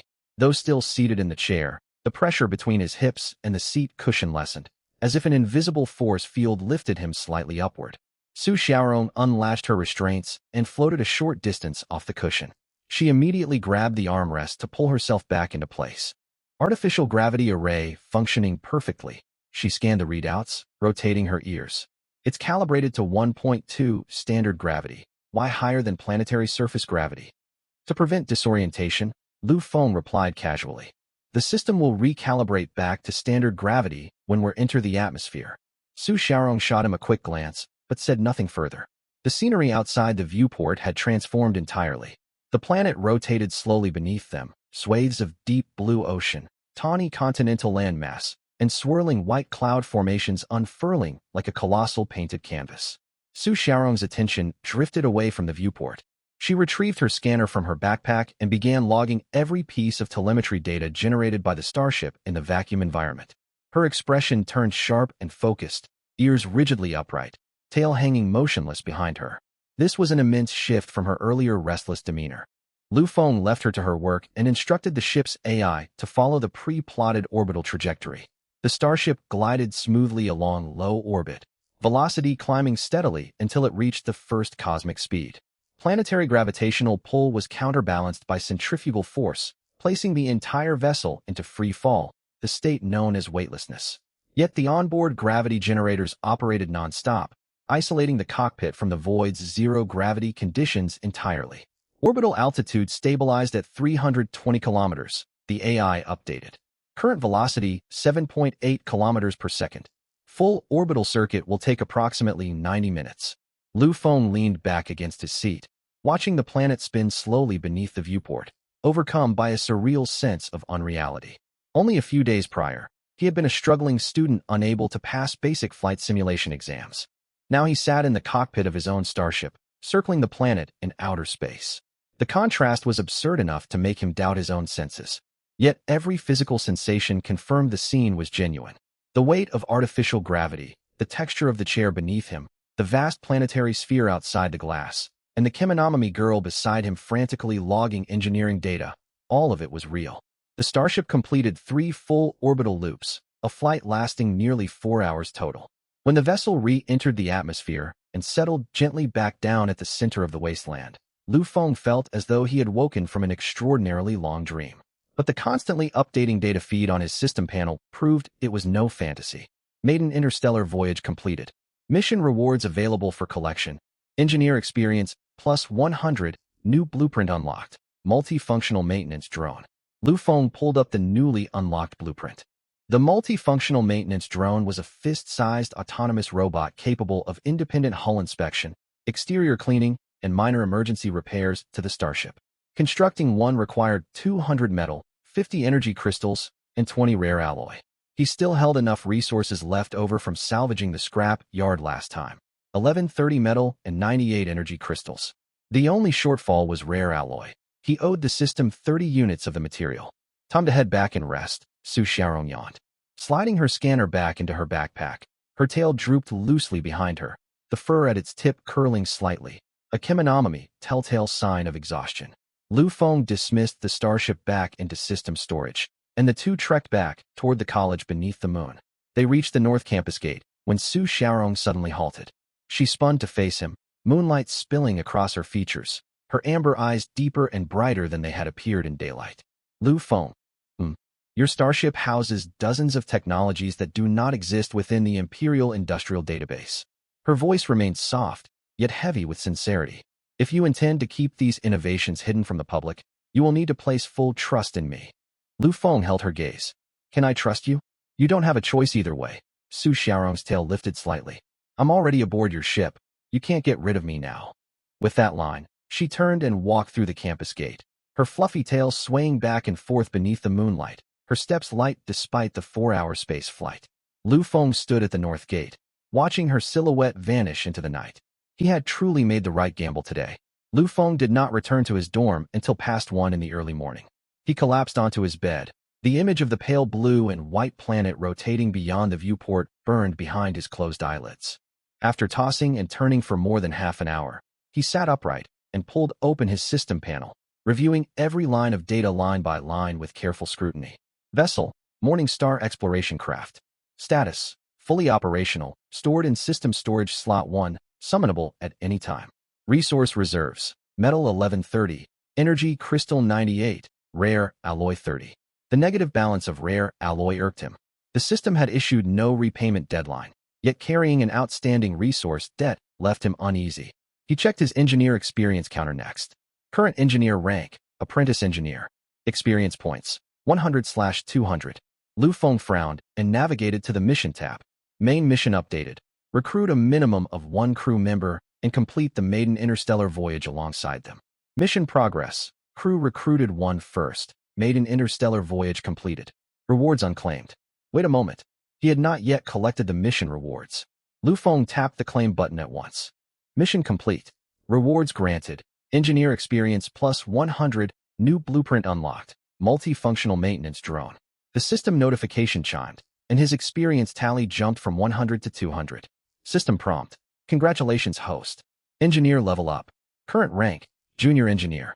New functions unlocked. Medium Starship Blueprint Library, Remote Salvage Function. Current EXP, 0/1000. EXP required for next level, 1000. Lu Feng froze for a split second. He'd thought he still needed another day or two to gather the remaining 100 EXP, completely forgetting to claim the reward from a completed mission. That single quest had granted exactly 100 EXP, just enough to push him over the threshold for promotion. A faint smile tugged at his lips, yet he held back his excitement to carefully examine the newly unlocked features. First came Remote Salvage. This ability allowed him to reclaim materials from objects within a 10-meter radius without any physical contact, an incredibly practical utility. Next, several new schematics had appeared in the Medium Starship Blueprint Library. He opened the first file, and the listed parameters instantly quickened his breathing. Pelican-class transport vessel blueprint. Vessel type: transport craft. Tier: T2. Hull armor integrity: 180 to 220 units. Cruising star velocity: 25 star knots. Warp drive: Mark III warp engine. Overall length: 250 meters. Mass: 180,000 metric tons. Required crew: 30 personnel. Starship armament: non-civilian vessel. Basic point defense grid only. Cargo hold capacity: 50,000 metric tons. Hold configuration: 8 independent temperature-controlled compartments, 2 bulk storage bays. Automated loading/unloading system. Construction materials required: 8,000 metal, 1,500 energy crystals, 800 rare alloys. At 250 meters long, 180,000 tons in mass, and a 50,000-ton cargo capacity, this craft ranked among the upper tier of civilian transport vessels. If he could build it, he could launch interstellar freight runs to earn star coins, which would in turn let him purchase more raw materials, a sustainable, self-reinforcing cycle of resource growth. He pursed his lips and pulled up the next schematic. Swallow-class frigate blueprint. Vessel type: frigate. Tier: T2. Hull armor integrity: 350 to 420 units. Cruising star velocity: 60 star knots. Warp drive: Mark IV warp engine. Overall length: 260 meters. Mass: 220,000 metric tons. Required crew: 80 personnel. Starship armament: twin light ion cannons, single shot output, 80 megajoules. Twin Guardian point defense autocannons, rate of fire, 4,500 rounds per minute.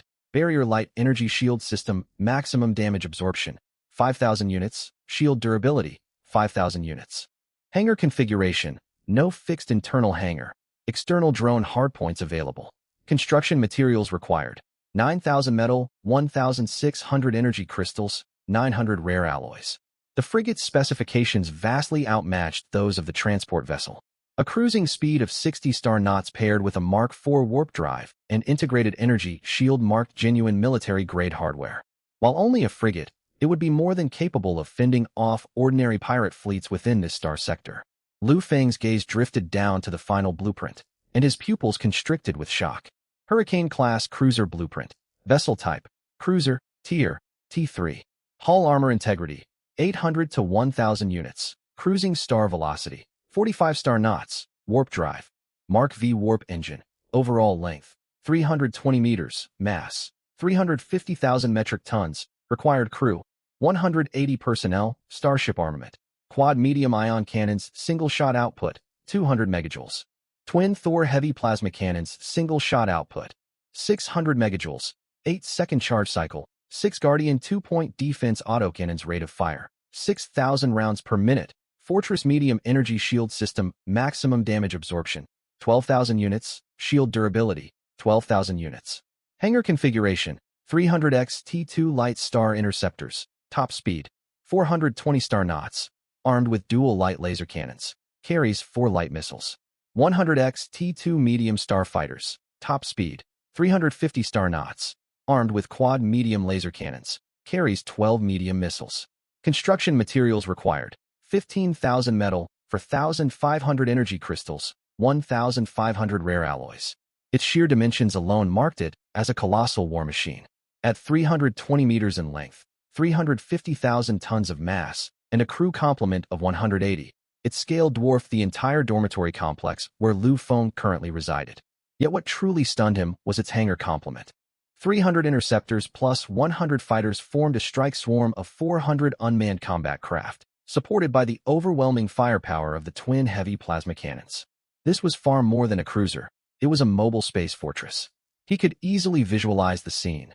400 drones pouring forth from the hangar bays, swarming enemy vessels like an endless cloud of stinging insects.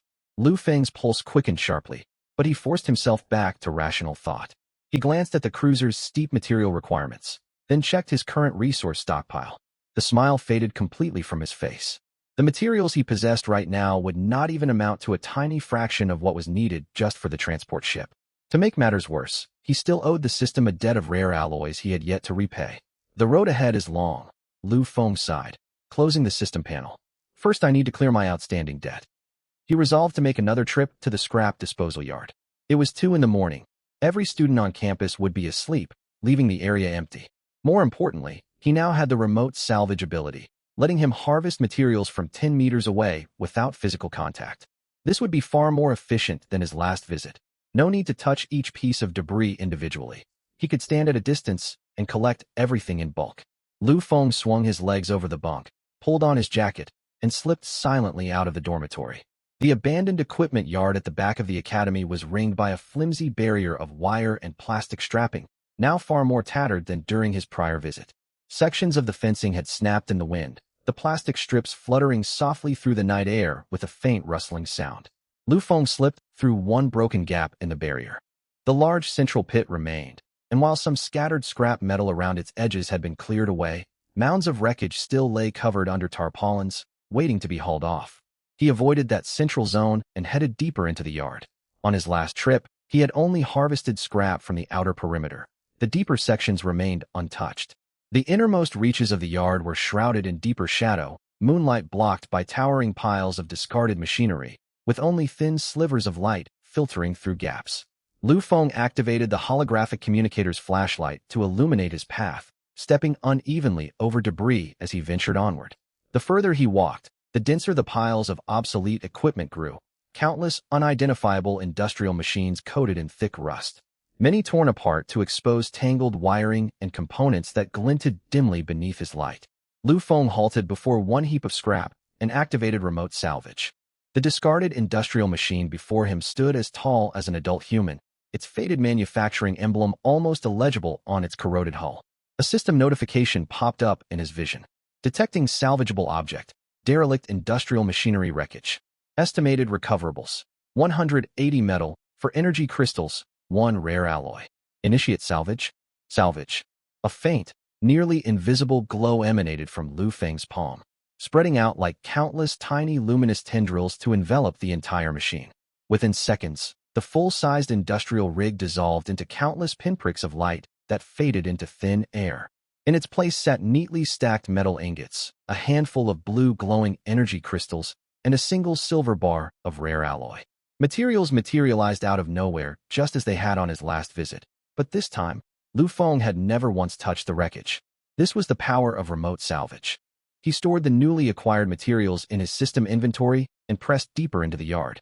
Next pile, salvage complete. Gained, 120 metal, 2 energy crystals, 1 rare alloy. Next pile, salvage complete. Gained, 200 metal, 5 energy crystals, 2 rare alloys. Next pile, efficiency had skyrocketed. No longer forced to walk up and press his palm to every scrap, he could harvest from 2 or 3 meters away, cutting his collection time drastically. Lu Feng grew steadily more efficient, weaving back and forth through the yard's depths like a hard-working ant gathering sustenance. 1 hour later, his resource reserves had surged significantly. Metal rose from 1,130 to 1,850, a net gain of 720. Energy crystals climbed from 98 to 180, adding 82 units. His rare alloy debt fell from 30 to 5, as recovered rare alloys automatically offset his outstanding balance. Lu Feng scanned the numerical readout on his panel, then eyed the vast, unharvested scrap piles still filling the yard's inner zones, a satisfied nod crossing his face. At this rate, he could fully clear his rare alloy debt before dawn, and his metal stockpile might even climb above 3,000. As he mentally mapped out which pile to tackle next, his gaze drifted inadvertently to a utility pole deep within the yard. Standing roughly 4 meters tall, its peak rose higher than the surrounding scrap heaps. Mounted atop the pole was a black hemispherical device the size of a fist, its lens fixed directly toward Lu Feng's position. Lu Feng's gaze locked onto that black dome, and he froze mid-step. A surveillance camera. Worse still, its field of view covered the entire deep yard zone where he had been collecting scrap. His pupils contracted sharply, a cold chill racing from the soles of his feet straight to the crown of his head. Lu Feng stood rigid, not daring to move a muscle, his mind racing at top speed. For the past hour, he had stood unobscured beneath this camera, repeatedly turning piles of discarded machinery into neat stacks of refined materials with no physical contact. If this surveillance unit was functional, everything would be compromised. Lu Feng swallowed hard, forcing himself to calm down and inspect the camera closely. Thick dust coated its spherical housing, dulling its black casing to a uniform gray. The transparent lens cover was equally caked in grime, smudged so heavily the internal optics were barely discernible. Most critical of all, a cable dangled loose from the camera's base, its outer insulation split open to expose bare copper wiring swaying gently in the night breeze. The power line was severed. The camera was non-functional. It had been disconnected for years at minimum. Lu Feng stared at the broken cable for a full 10 seconds before exhaling a long, shaky breath, feeling his heart drop back down from his throat to its normal position in his chest. He sank into a squat, drawing deep lungfuls of the frigid midnight air, his uniform shirt soaked through with cold sweat. That had been far too close a call. Had the camera been operational, every second of his illicit salvage work would have been recorded. Footage of an academy student vanishing scrap metal into thin air at 2 a.m. would guarantee an immediate summons to the disciplinary committee before sunrise. Lu Feng stood back up, abandoning his previous careless pace. He swept the surrounding area with meticulous care, confirming no other active surveillance units were present before resuming salvage operations. His movements grew far more cautious, his speed slowing noticeably. Every few steps, he paused to scan the tree-line and poles for additional cameras. Fortunately, this scrapyard was only a temporary storage zone for obsolete equipment, not a high-security facility. Aside from a handful of cameras at the main entrances, the deep interior had almost no surveillance coverage. This broken camera had been installed years prior, abandoned after its cable snapped with no maintenance crew ever dispatched to repair or remove it. Lu Feng cleared 2 more scrap heaps, pushing his reserves to 2,100 metal and 145 energy crystals, while his rare alloy debt was fully repaid, resetting to 0. Even so, he decided he could not stay any longer. His concern was no longer the disabled camera, but a far more unavoidable risk. Even with non-functional surveillance, the massive volume of scrap vanishing without trace would eventually be discovered by facility staff. The small explosion he had triggered on his first visit had already drawn scrutiny from the disciplinary committee. Though no evidence linked the incident to him, a second mass disappearance of scrap, with no explosion or debris left behind to offer a plausible excuse, would be impossible to explain away. Lu Feng secured all his harvested materials and retraced his path toward the yard's exit. Passing the broken barrier gap, he paused to retie the loose plastic strapping, arranging it to look as undisturbed as possible to casual observers. He then hurried back across the quiet campus and slipped into his dormitory undetected. Instead of immediately climbing into bed, he sat at his desk and activated his holographic communicator to research the scrap yard security layout. He needed to confirm the full list of surveillance cameras covering the grounds. The Academy's public information network held limited data. Security records for low-priority zones like scrap yards carried minimal access restrictions. After 15 minutes of searching, he located a campus security system upgrade report filed the previous year, complete with a surveillance camera distribution map for the yard. The image resolution was poor, so Lu Feng zoomed in and cross-referenced each position. 2 cameras covered the main entry gates. He had avoided both entirely by slipping through the unmonitored barrier gap. 3 cameras monitored the yard's central zone, but their lenses could not reach the deep interior where he had harvested scrap. 2 cameras were positioned within the yard's innermost section. The first was the disconnected unit he had spotted earlier, its power cable severed. The second sat in the far corner against the perimeter wall, positioned at an awkward angle that only captured a narrow gap between the wall and scrap piles, offering extremely limited visibility. The report labeled this second unit scheduled for removal, meaning it had long since been disconnected from the central security network. It might already be dismantled or simply mounted but unpowered. Lu Feng leaned back against his desk chair and let out a deep breath of relief. Both cameras covering the deep yard were non-operational, one cut off from power, the other slated for removal and offline. The central zone cameras could not capture his activity, and he had bypassed all entry point surveillance during his arrival and departure. No camera had recorded a single moment of his salvage work. He was safe. Lu Feng closed his eyes, feeling the tension drain slowly from every muscle in his body. Tonight's trip had yielded substantial resources, yet it had also taught him a vital lesson. He had nearly exposed his greatest secret through carelessness. From this point onward, before undertaking any covert salvage work, he would fully map the surrounding environment and verify all surveillance systems were inactive before beginning collection. He could not afford to grow reckless simply because he possessed the system's abilities. Lu Feng opened his eyes and glanced at his system resource readout. The material gap required to construct even the basic transport vessel remained enormous. Still, he knew better than to return to the scrap yard again tonight. He shut off his desk light and laid back down on his bunk. A shrill alarm tone jolted Lu Feng awake hours later. He opened his eyes to bright daylight filtering through gaps in the dormitory curtains, casting thin streaks of sunlight across the floor.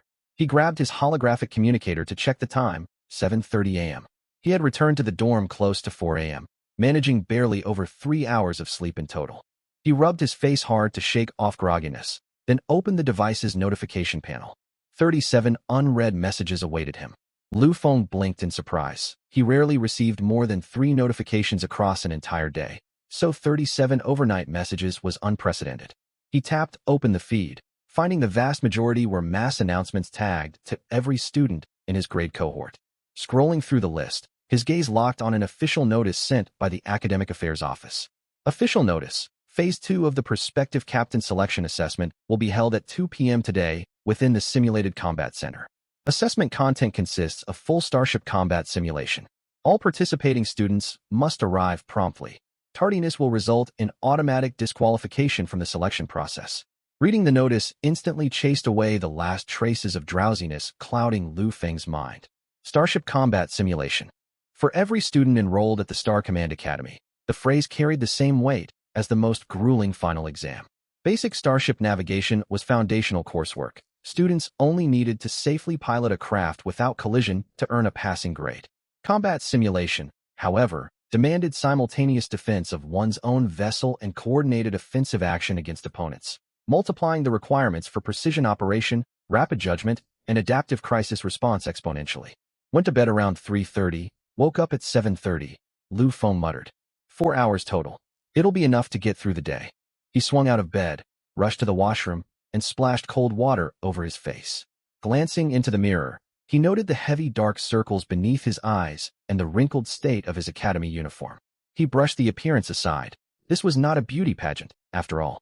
He dragged through all his morning lectures in a daze. The professor's lectures washed over him like sound filtered through frosted glass, none of the information sticking in his mind.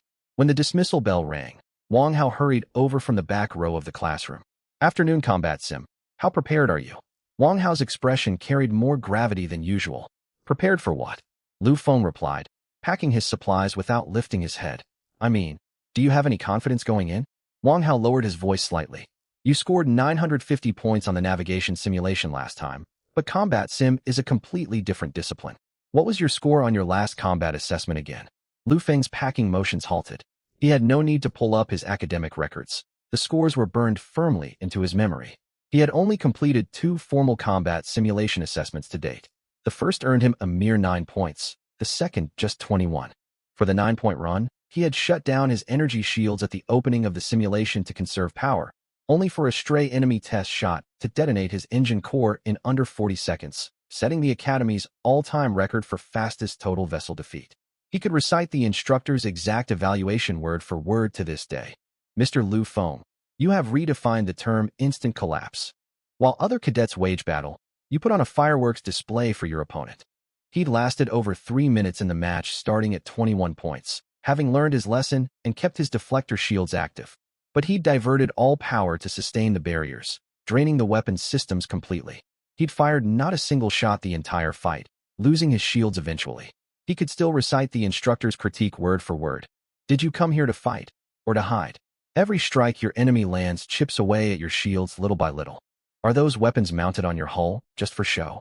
Forget I asked. Wang Hao spotted his expression. Come on, let's grab lunch.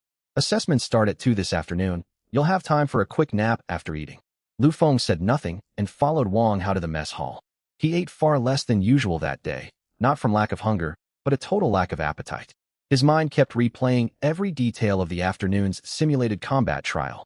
At 1:45 p.m., Lu Feng stood at the entrance to the Combat Simulation Center, staring at the silver-gray metal blast doors and drawing a deep breath. Behind the doors lay a massive hemispherical complex housing over 100 holographic simulation pods, each generating an isolated combat environment. Cadets would be randomly assigned to pods, matched either against AI-controlled opponents or one another for head-to-head battles. He'd only stepped foot inside this building twice before, once scoring a mere 9 points, the other 21. Both attempts had left him with humiliating records that everyone remembered. Lu Feng, a voice called out from behind him. He turned to find Su Xiaorong standing at the bottom of the steps, clutching an insulated tumbler, her utility jumpsuit layered beneath the Academy's standard uniform jacket. A thick, fluffy animal tail slipped through a slit cut into the jacket's hem, glowing soft gold beneath the afternoon sunlight. You're here for the selection trials too? Lu Feng asked, surprised. Obviously. Why else would I be here, sunbathing? Su Xiaorong climbed the steps to stand beside him, glancing up at the metal doors. Combat simulations are my least favorite subject by far. Lu Feng shot her a sideways glance. What's your highest score? Combat sims. Su Xiaorong's pointed ears flattened back against her head. Last time I took the test, never mind. It wasn't anything to brag about. Could it be worse than 9 points? Su Xiaorong's ears shot straight upright, staring at him with a mix of shock and pity. You scored 9 once. Let's drop it. The pair walked together into the Combat Simulation Center. The hall was already packed with cadets clustered in small groups, murmuring among themselves. Every head swiveled toward Lu Feng the moment he stepped inside.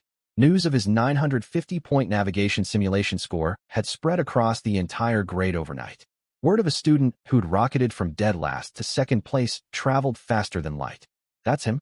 The kid who jumped from the bottom of the rankings all the way to second. He doesn't look all that impressive. Dark circles under his eyes like he pulled an all-nighter.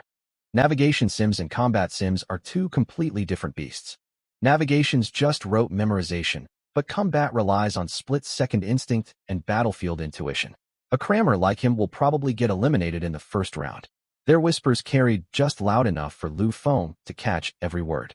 Su Xiaorong's tail bristled, her ears swiveling toward the group of gossiping cadets. She parted her lips to retort, but Lu Feng caught hold of her sleeve to stop her. Don't bother. They're talking trash about you, Su Xiaorong hissed, obvious irritation lacing her quiet voice. Part of what they're saying is true, Lu Feng replied. I really am terrible at combat simulations. Su Xiaorong studied his face, her ears twitching, and said no more. At exactly 2 o'clock, a burly middle-aged man in instructor's uniform stepped onto the central podium. His sharp facial features looked carved from steel, and a deep scar sliced across his left eyebrow, stark under the overhead lights. Silence. His voice was soft, yet the entire hall fell utterly quiet in an instant. Lu Feng recognized the man, Zheng Yuanzheng, the Academy's most senior tactical instructor. Rumor claimed he'd served as Deputy Chief of Staff of the Empire's Third Fleet before retiring, fought 3 interstellar wars, and personally destroyed 17 enemy warships. His combat simulation course was universally acknowledged as the hardest, yet most valuable, class offered at the Academy. Lu Feng had never attended a single session. Zheng Yuanzheng enforced a strict rule.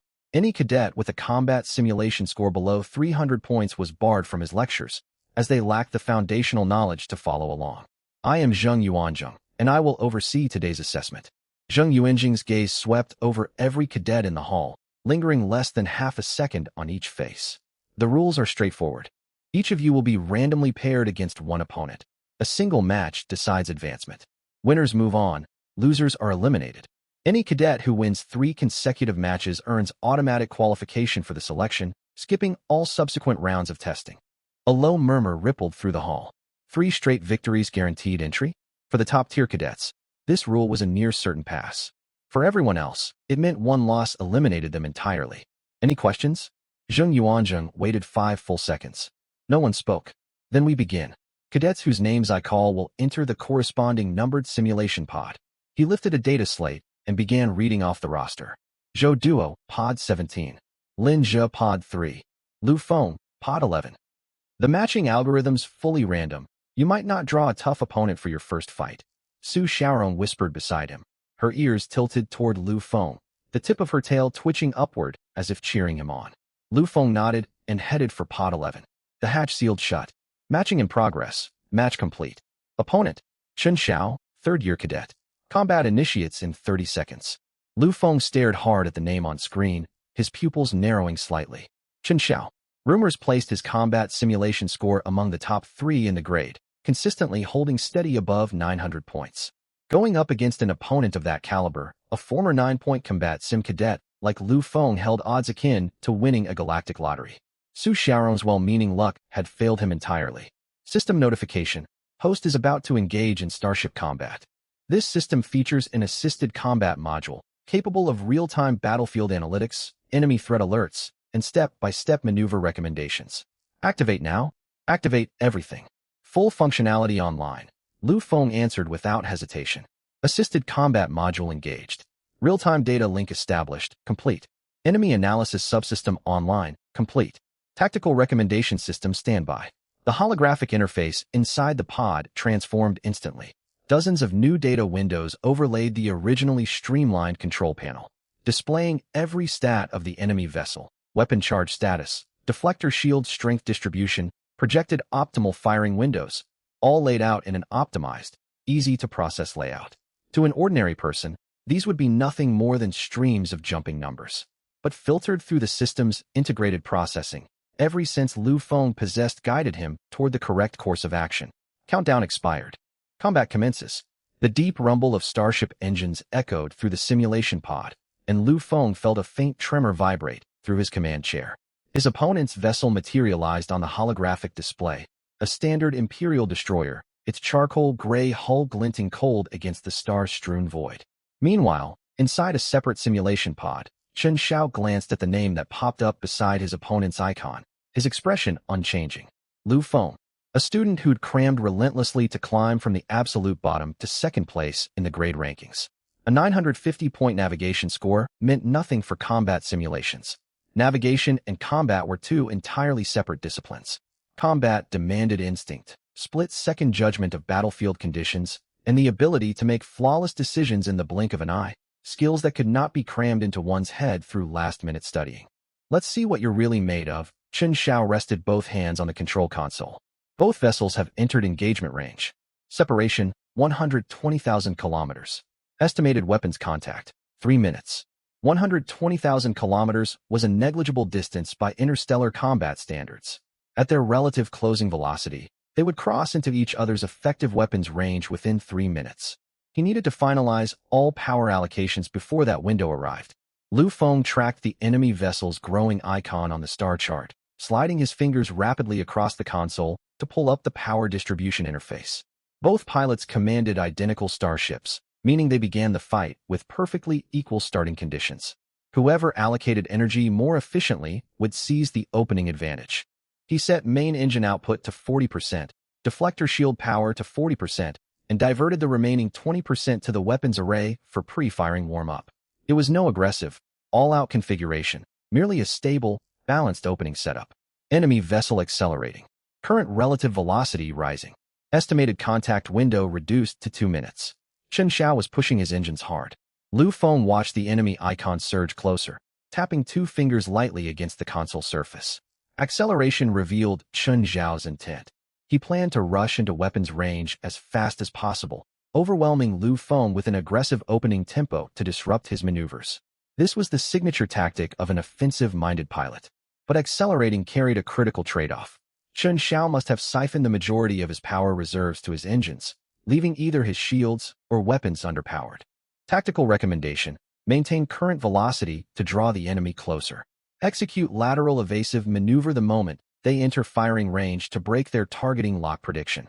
Lu Feng followed the system's guidance without hesitation. His starship held its steady course, yet his fingers hovered over the lateral thruster controls, ready to counter Chen Xiao's opening barrage at a moment's notice. Enemy vessel entering missile range. Warheads deploying. 2, 4, 6 inbound missiles detected. 6 tiny red blips streaked toward him across the starfield, stark against the black void of space. Chen Xiao had launched all 6 of his ship's ready missiles in the opening volley, nearly exhausting his entire missile-based stockpile. This made clear Chen Xiao's goal: not just disrupt Lu Feng's rhythm, but land crippling damage immediately. Lu Feng slammed his palm down on the lateral thruster trigger, sending his vessel sliding sharply left at an almost 90-degree angle. Simultaneously, he activated the decoy flare launch sequence. 3 countermeasure pods ejected from the stern, bursting open to generate dozens of false energy signatures scattered across the void. 4 of the 6 missiles locked onto the dummy signals and veered off course. 2, however, retained their lock on his hull and closed in fast. Missiles closing. Separation: 20,000 kilometers. Estimated impact: 8 seconds. Lu Feng shoved the flight stick hard downward, diving the vessel while rerouting all available shield energy to reinforce the aft hull. The 2 warheads detonated less than 500 meters from his stern. Shockwaves rippled across the deflector barrier, spreading bright blue ripples across its surface. Deflector shield integrity reduced by 600 units. Current shield strength: 7,400/8,000. He'd absorbed 2 missile hits in the opening exchange. 600 points of shield damage was not catastrophic, yet the opening round had not gone in his favor. In that same window where Lu Feng evaded the missile strike, Chen Xiao had closed the distance to 60,000 kilometers, within effective ion cannon range. The enemy vessel's icon flared bright red on the hologram, the universal alert for crossing into beam weapons range. Lu Feng barely had time to realign his vessel's attitude before Chen Xiao's first ion cannon salvo struck. 4 blinding energy beams erupted from the opposing destroyer, carving 4 straight, glowing lines through the darkness of space. He could not fully evade the strike. 1 beam grazed the bow, while a second slammed into the port hull plating. Deflector shield integrity reduced by 1,200 units. Current shield strength: 6,200/8,000. 2 of Chen Xiao's 4 ion cannons had landed clean hits. Gritting his teeth, Lu Feng stabilized his vessel's orientation, pointing his bow directly toward the enemy craft. It was his turn to retaliate. System: calculate optimal firing window. Calculating: enemy vessel executing high thrust evasion. Projected hit probability: 32 against forward shields, 47 against port/starboard flank shields. Recommended tactic: staggered dispersed fire. Pair 2 cannons to fire in alternating bursts to raise overall accuracy. Lu Feng complied with the tactical suggestion, splitting his 4 ion cannons into 2 paired batteries. The first pair fired, followed half a second later by the second. 2 ion beams raced forward first. Chen Xiao slid his vessel right to dodge the opening volley.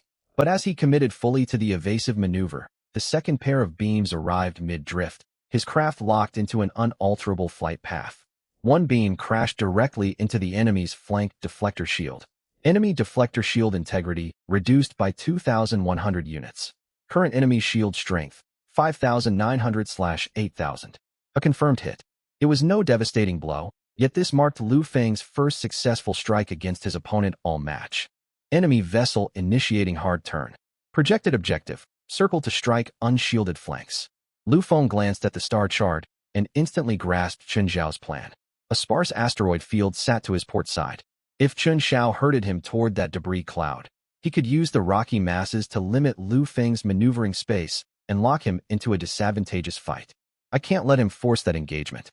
Lu Feng cranked his main engine power up to 85%, surging his vessel full speed in the opposite direction of the asteroid belt.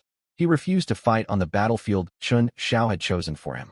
This unanticipated maneuver made Chen Xiao's brow furrow faintly. He'd fully expected Lu Feng to fall for his bait and drift into the asteroid field, where his intimate knowledge of the terrain would grant him an overwhelming tactical edge. But Lu Feng had seen through the ploy. The two destroyers exchanged a second wave of fire across open, unobstructed space. Ion beams crisscrossed the void like glowing blades clashing in the dark. Enemy deflector shield integrity, 3100/8000. Host deflector shield integrity, 3800/8000. Both sides had lost roughly half their shield reserves. Chen Xiao trailed slightly in shield strength, yet the gap remained narrow. Enemy vessel shifting combat tactics. Projected objective, close quarters brawl. Close quarters combat? Lu Feng frowned. When piloting identical starships, closing to point-blank range meant abandoning long-distance attrition to trade fire within the absolute effective radius of ion cannons.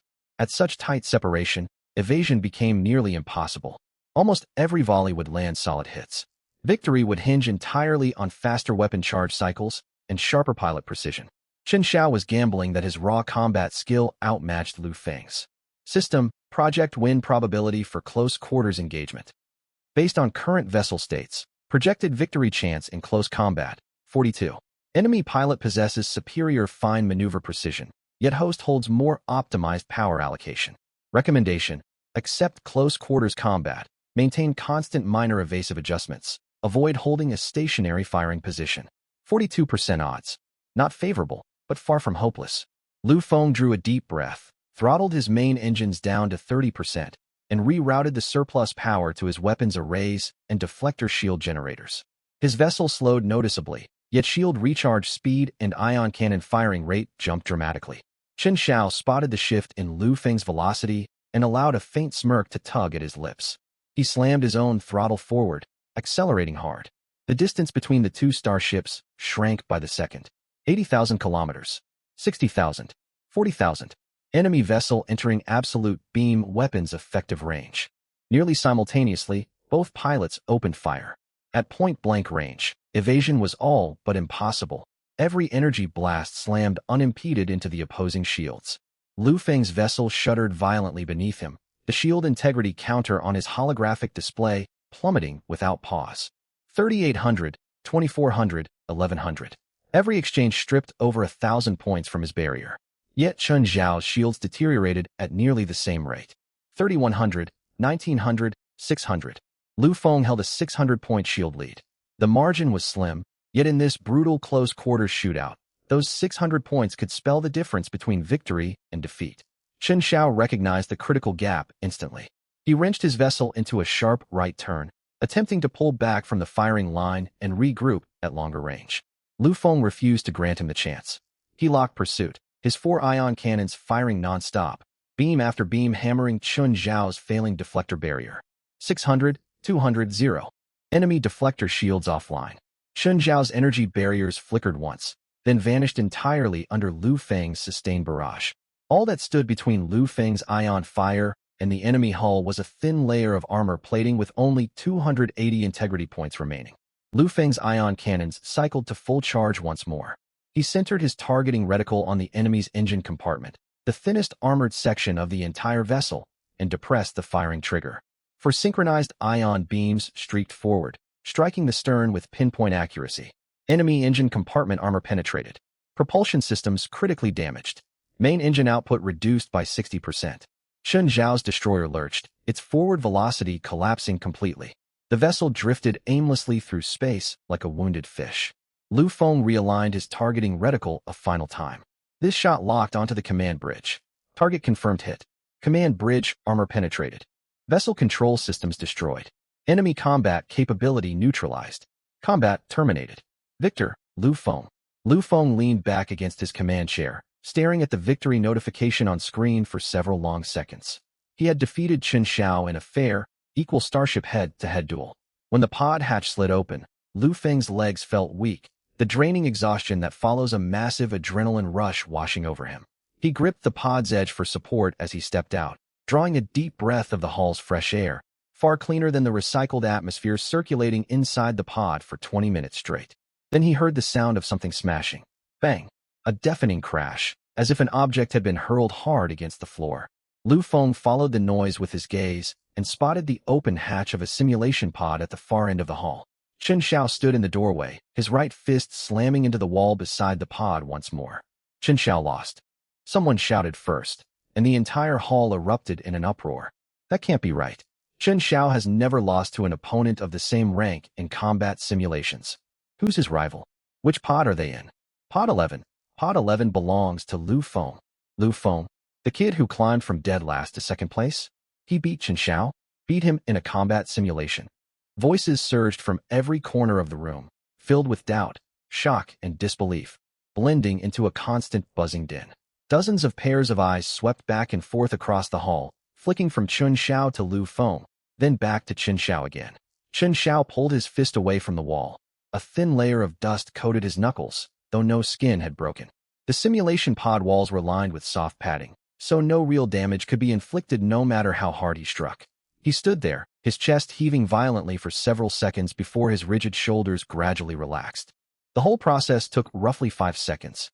Chen Xiao turned around, his gaze cutting through the crowd like twin blades and pinning itself to Lu Feng. I don't believe it. His voice carried clearly over the noisy hall, reaching every person present. The clamor died down by half in an instant, and all heads swiveled toward him.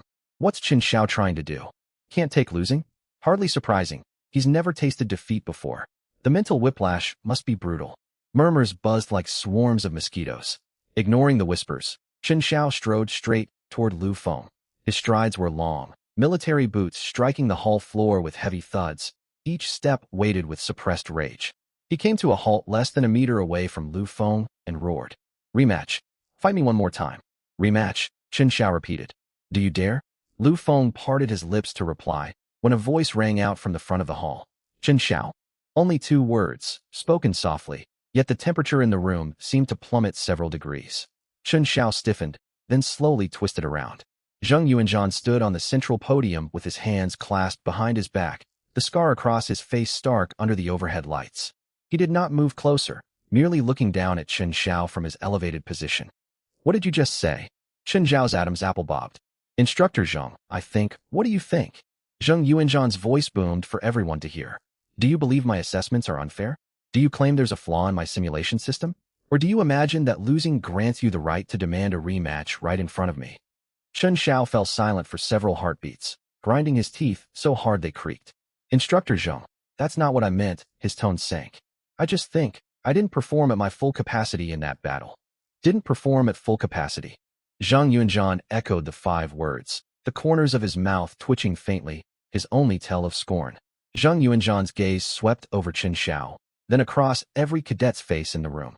Every starship captain whose vessel gets destroyed swears they didn't perform at their peak before their defeat. But the battlefield does not grant do-overs because you had an off day. Enemies will not wait for you to fight another day just because your condition falters. This place is not your backyard. Zheng Yuanzhan's voice rang sharp as a blade slowly sliding free of its sheath. This is the Combat Simulation Center, where the Empire's future starship commanders are trained. Here, loss is loss, victory is victory. No rematches, no excuses, no I thinked. Chen Zhao's face flushed alternately crimson and ashen, his fists clenched tight enough to creak at his sides. Instructor Zheng, Chen Zhao's voice turned hoarse. Get out. 3 short words drove into Chen Zhao's ears like nails. The assessment rules were laid out before you stepped foot in here. 1 round determines the victor. No rematches, no exceptions, Zheng Yuanzhan stated. If you understand, comply. If not, leave and make space for someone who can follow orders. Why are you still standing there? Zheng Yuanzhan's brows knotted. I told you to leave. Did you not hear me? Chen Zhao's Adam's apple bobbed repeatedly. His lips parted and shut several times, yet no sound escaped. He turned and walked toward the hall exit. Results for round 1 finalized. Victors remain in the hall to await round 2 matchups. Defeated cadets are to leave the premises immediately. You have 30 minutes to rest. Round 2 commences once the time elapses. The defeated cadets filed out, nearly having the hall's population and leaving the air feeling far emptier. Su Xiaorong had slipped over from her simulation pod without Lu Feng noticing, her fluffy tail raised high behind her, the tip curving gently in his direction. Did you see Chen Zhao's face just now?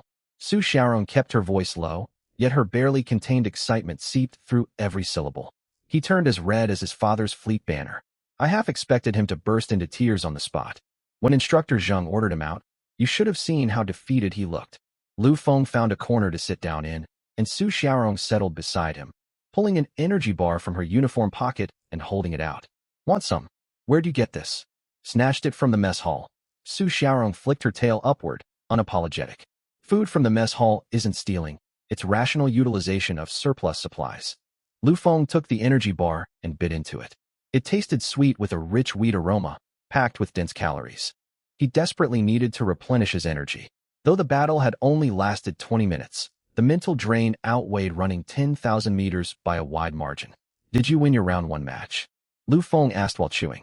Su Xiaorong's ears drooped slightly, the tip of her tail curling inward, a clear sign of bashfulness. I won, she mumbled quietly. Who was your opponent? A third-year student, I can't recall their name. Doesn't matter, they were pretty weak anyway. Lu Feng shot her a glance. Su Xiaorong's permanent simulation scores were mediocre, yet when she claimed someone else was weak, her tone rang utterly sincere, impossible to refute. The 30-minute break slipped by quickly once Lu Feng finished the energy bar and drank half his canteen of water. Round 2 matchups began. Zheng Yuanzhan started reading off names again, and Lu Feng's appeared much further down the list this time. Lu Feng, Pod 11. He stood up, brushing crumbs off his trousers, and headed toward Pod 11. Su Xiaorong called out a cheer behind him, her tail looping a small circle in the air. The pod hatch sealed shut, and the holographic display flickered to life. Matching in progress. Match complete. Opponent, 3rd year Lin Ruoxue. Combat initiates in 30 seconds. Lu Feng froze, staring at the name on screen. Lin Ruoxue, the top-ranked student of the entire grade, who scored 990 in simulation assessments and never lost a single combat simulation. He'd just defeated the 2nd-place student, and the system paired him against the 1st-place contender straight after? System, is this matching fully randomized? Lu Feng's throat went dry. This auxiliary system holds no jurisdiction over matchup algorithms. All pairings are randomly generated by the core assessment system. The 30-second countdown ticked down in an instant. Combat initiated. On the holographic screen, the enemy starship materialized 1,200,000 kilometers away amid the starfield. Lu Feng noticed the rival vessel's flight path differed drastically from Chen Zhao's. It traced a wide, looping arc through space, slithering forward like a serpent. This was no reckless charge to engage. It was a path designed for scouting, observation, and hunting for vulnerabilities. Enemy vessel executing tactical reconnaissance trajectory. Presumed objective, collect host's flight data, analyze maneuver patterns, identify recurring structural weaknesses. This foe would prove far harder to counter than Chen Zhao. Chen Zhao fought like a sledgehammer. Endure his brute force, and an opening to counterattack would surface. Lin Ruoxue fought like flowing water. You could never pinpoint where her power would strike, nor predict where she would slip through your defenses. Lu Feng adjusted his main engine output to 50%, splitting the remaining power equally between shield generators and weapon arrays at 25% each, refraining from any aggressive maneuvers. He intended to wait and see what Lin Ruoxue's opening gambit would be. 1 minute passed. 2 minutes passed. The distance between the two vessels shrank from 1,200,000 kilometers to 800,000. Yet neither side had fired a single shot. The atmosphere in the hall turned taut and tense. Several other simulation pod battles had concluded, and the victorious cadets clustered before the large public display screen to watch the ongoing match. Entirely focused, nearly all eyes locked onto the 2 live feeds. Pod 11 showing Lu Feng, Pod 13 showing Lin Ruoxue. What are they doing out there? Taking a leisurely space cruise? No clue. Neither has opened fire, even though they're well within weapons range. Lin Ruoxue's gathering his flight data. She's waiting for Lu Feng to make the first mistake. Is Lu Feng waiting for Lin Ruoxue to slip up too? Can he afford to stall this long? Lin Ruoxue's tactical analysis skills are unmatched in the academy. Every passing minute works against Lu Feng. Hushed murmurs rippled before the screen, every spectator transfixed. On the 3rd minute, Lin Ruoxue struck. No ion cannons, no missile volleys. Only a brief lateral acceleration burst. Her starship lurched 500 kilometers left in a sharp horizontal shift, then resumed its original flight path. The movement looked meaningless, a random evasive jig. But warning alarms blazed bright red across Lu Feng's holographic console. Enemy vessel projected to launch offensive within 30 seconds. Current threat level, critical. Lu Feng's pupils constricted sharply. That seemingly pointless lateral shift had not been random evasion. It had repositioned the vessel's firing angle to secure an optimal strike window. In under 3 minutes, she had fully mapped Lu Feng's flight trajectory and calculated the perfect firing solution. This was the prowess of the grade's top student. She did not rely on overwhelming brute strength. Every move hinged on precise calculations and flawless tactical execution. Enemy vessel accelerating. Ion cannons charging. Projected firing time, 15 seconds from present. Lu Feng's fingers darted across the control panel, rerouting all shield power to the bow of his starship while tilting his vessels heading 3 degrees to the left. That 3-degree offset was a split-second adjustment guided by the auxiliary system's predictive analysis. Enemy vessel firing. For streaks of ionized light sliced through the starfield, barely skimming past the bow of Lu Feng's ship. The 3-degree course correction slid his vessel cleanly out of the ion beam convergence point. A collective gasp rippled through the hull. He dodged all 4 shots? Every single one. No one has ever fully evaded Lin Ruoshua's opening volley. Not a single cadet before him. It's a fluke. Pure coincidence, it has to be. Inside the simulation pod, Lu Feng had no time to dwell. Lin Ruoshua's second strike was already inbound.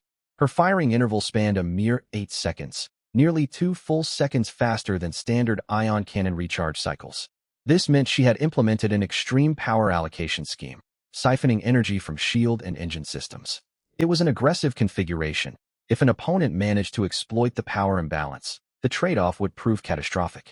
But Lin Ruoshua fought in a way that eliminated any chance for her rival to seize such an opening. Every subsequent volley compressed Lu Feng's available maneuver space.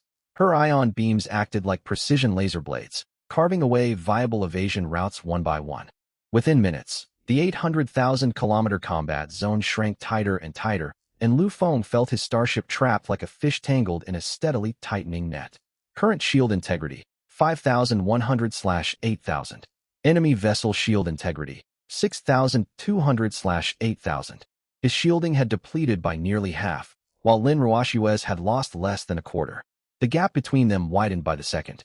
Lu Feng gritted his teeth, his mind racing. Conventional tactics would never defeat Lin Ruoshua. Her tactical awareness and operational precision outstripped every peer at the academy. Fighting her within standard combat frameworks was equivalent to competing against a master mathematician at mental arithmetic. Defeat was inevitable sooner or later. He needed an unorthodox, wholly unexpected strategy. Lu Feng's gaze swept across the holographic star chart, locking onto a sparse asteroid belt to his port side. The largest asteroid measured roughly 50 kilometers in diameter, ringed by hundreds of rocky fragments of varying sizes, drifting slowly along irregular trajectories through space, like silent, primordial leviathans. A sudden idea flashed through Lu Feng's mind. He slammed the control stick hard, sending his starship veering left at a near 90-degree angle, charging straight for the asteroid belt. Before the large public screen in the hall, several cadets whose matches had ended let out simultaneous cries of shock. He's heading into the asteroid belt? Has he lost his mind? An Imperial destroyer inside an asteroid belt is a death sentence. The hull design boasts an enormous turning radius. Entering this zone locks you into a confined cage. Is he panicking? There's no need to throw the match just because he's outmatched. Su Xiaorong stood amid the crowd, her ears pricked straight upward. Her bushy tail hung rigid and motionless behind her. Her eyes remained fixed on Lu Feng's vessel icon on the display, refusing to jump to hasty conclusions like the surrounding spectators. When Lin Ruoshua watched Lu Feng's ship swerve, her fingers hesitated for a split second. This was no textbook tactical choice. Every cadet had studied the inherent design flaws of Imperial destroyers. Piloting such a vessel into an asteroid belt meant voluntarily surrendering most maneuverability.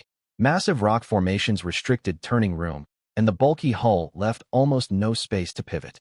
She hesitated briefly, then followed him in. Not because she believed it was a sound strategic move, but because she could not risk losing visual contact with Lu Feng's vessel. In one-on-one starship combat, losing track of your opponent's position was the deadliest mistake possible. The 2 starships plunged into the asteroid belt one after the other. Upon entering the belt, Lu Feng cut engine power to minimum output, letting his vessel glide silently between colossal rock formations like a spectral phantom.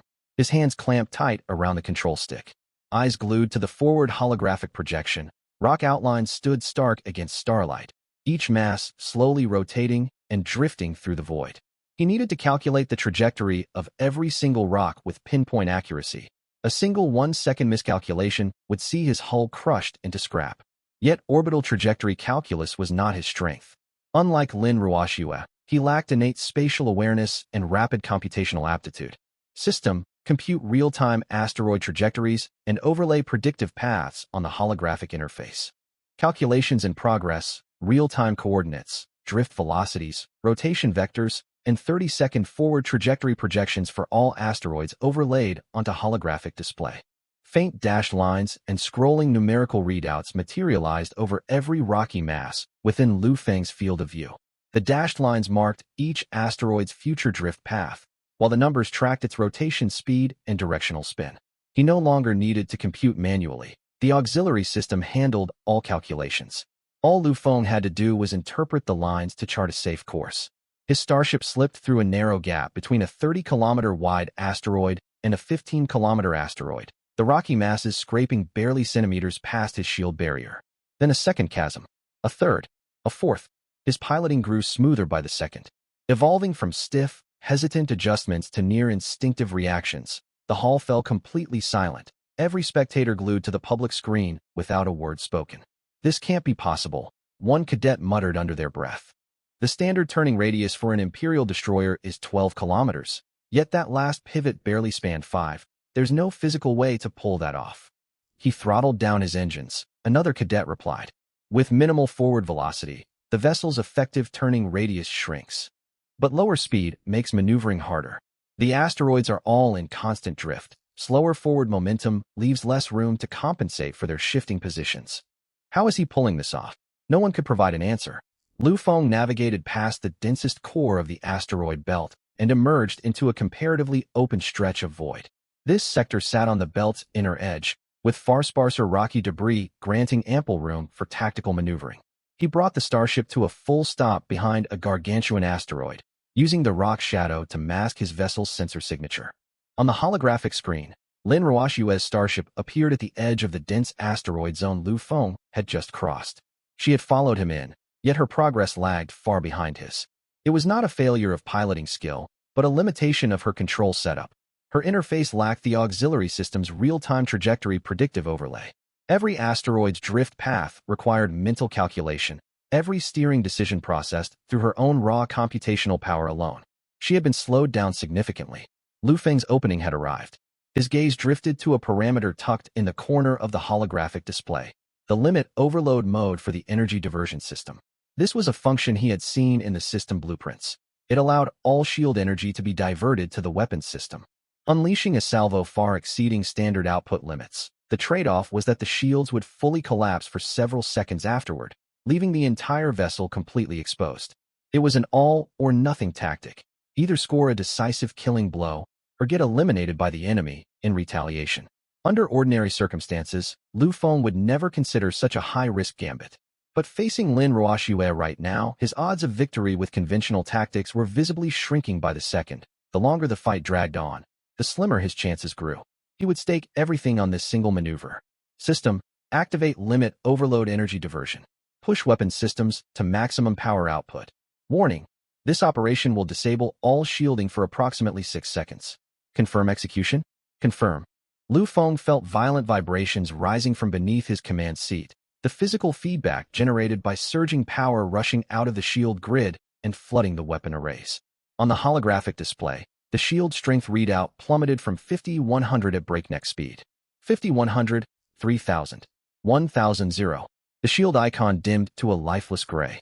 At the same time, the weapon system emblem blazed with harsh white light, the signature glow of power overload. The charge progress bars hit 100%, their stored energy far surpassing regular capacity caps. Lu Feng fired all 4 ion cannons at once.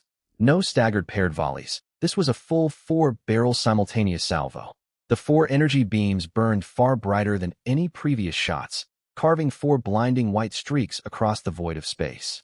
Lin Ruoshue had clearly never anticipated this tactic. No rational commanding officer would voluntarily shut down their own shields mid-combat. Her starship was locked into a standard evasive maneuver, its hull following a predictable flight path, with little room to adjust. 3 of the 4 beams slammed into her port side shield barrier. Enemy vessel shield strength reduced by 4,200 units. Remaining shield integrity, 2,000/8,000. A single volley stripped away 4,200 shield points in one hit. Lu Feng did not pause. Under overload energy allocation, the ion cannon recharge cycle shrank from the standard 8 seconds to just 3. 3 seconds later, he unleashed a second full salvo. Again, 3 shots connected. Enemy vessel shields neutralized. Lin Ruoshua's shield icon went dark. Her hull was now only protected by a thin 800-point layer of armor plating. Lu Feng's third salvo locked onto her engine compartment. Just then, the system alarm blared shrilly inside the cockpit. Warning, limit overload energy diversion expiring. Shields will reinitialize in 2 seconds. 2 seconds was more than enough time. Lu Feng slammed the fire control trigger. All 4 beams struck the rear of the enemy vessel dead-on. The engine compartment armor tore apart like thin paper under point-blank ion cannon fire. Enemy vessel engine compartment armor penetrated. Propulsion systems critically damaged. Engine output reduced by 85. Lin Ruoshua's starship's velocity plummeted, drifting aimlessly through space with barely any forward momentum. Precisely 2 seconds later, Lu Feng's shields reactivated, the blue energy barrier wrapping his hull once more. Shield strength, 0/8000. Shield recharge in progress. Current charge progress, 1225. The shield grid needed time to replenish, yet Lin Ruoshua had lost all capacity to launch counterattacks. Her engines operated at only 15% power, barely enough to maintain basic flight attitude, let alone lock targeting systems and fire weapons.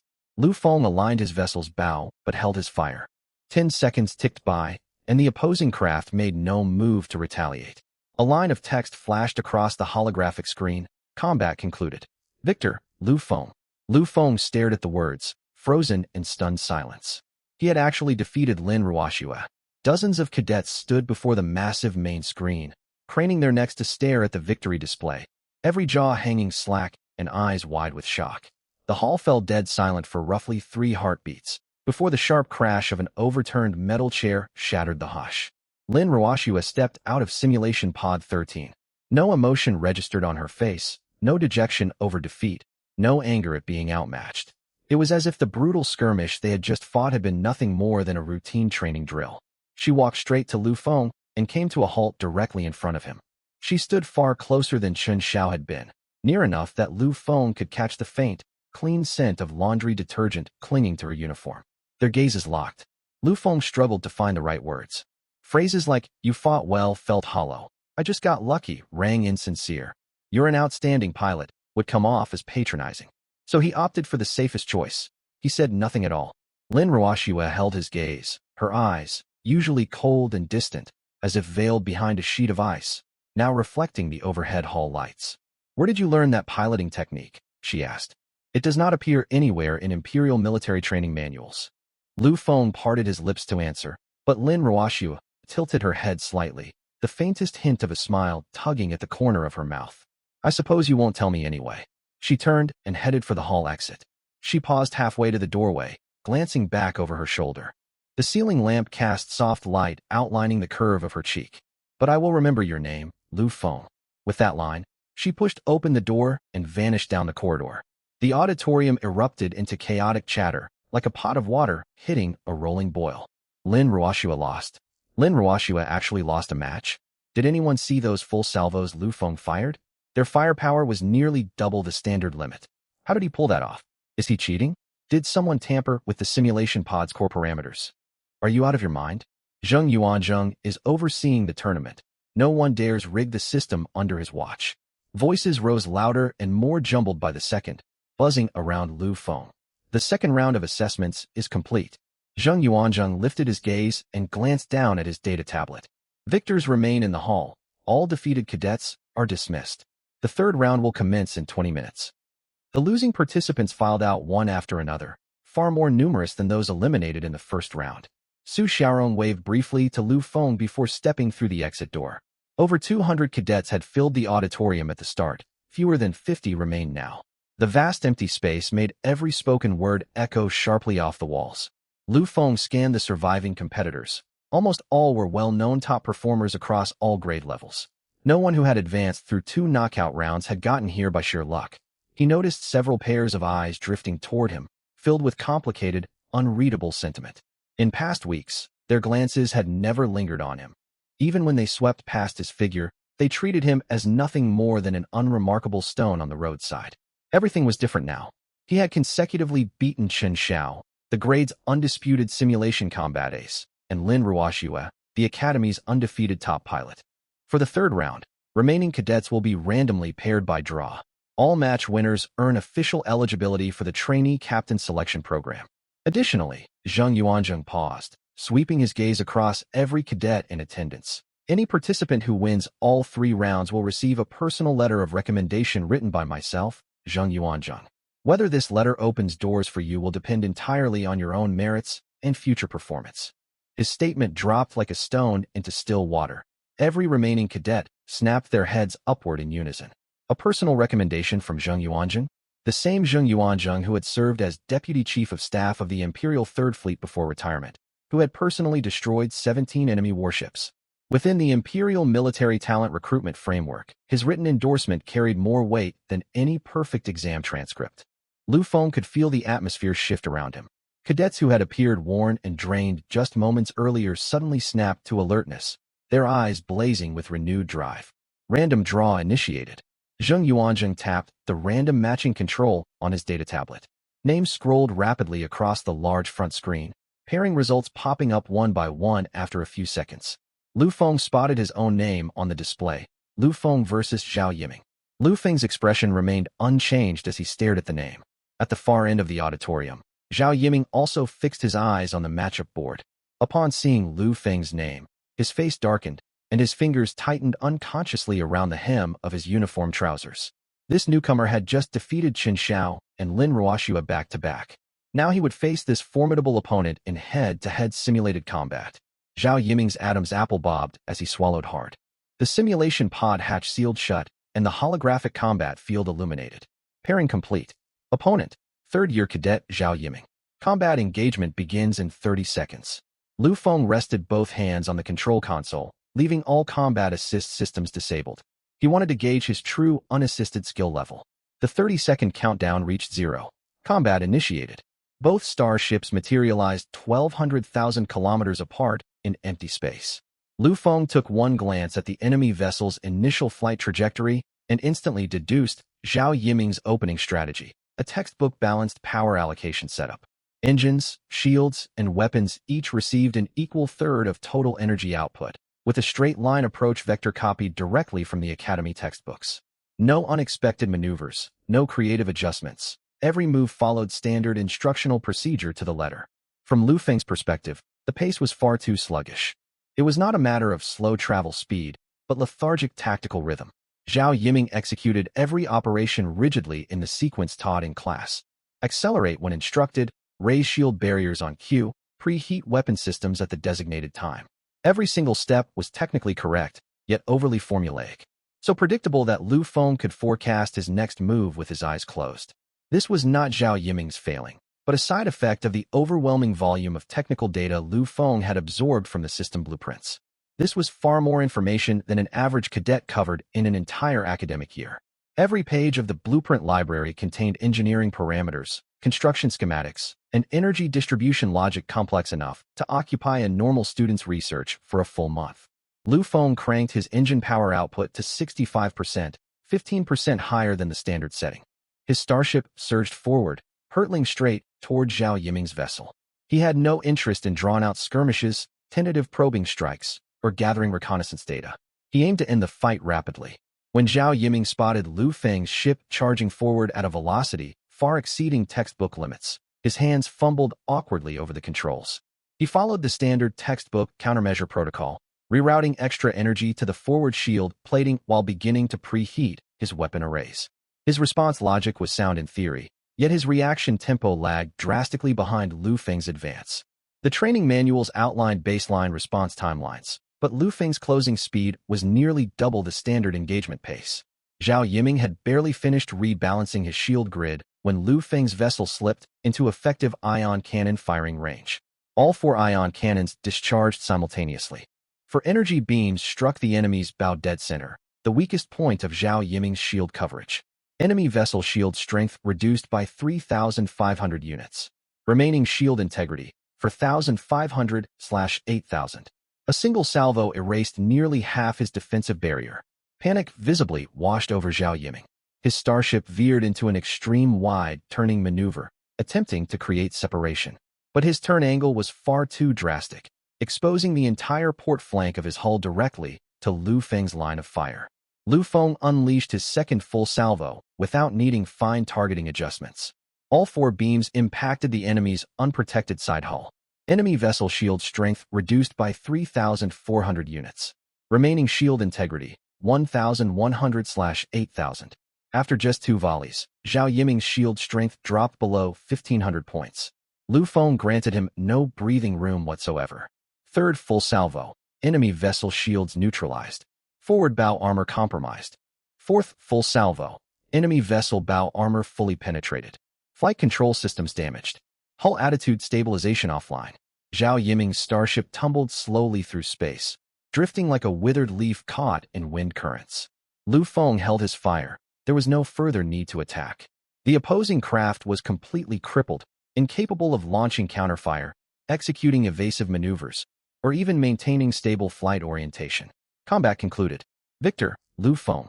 Total match runtime, 4 minutes and 18 seconds. This was the fastest fight of the entire day's tournament.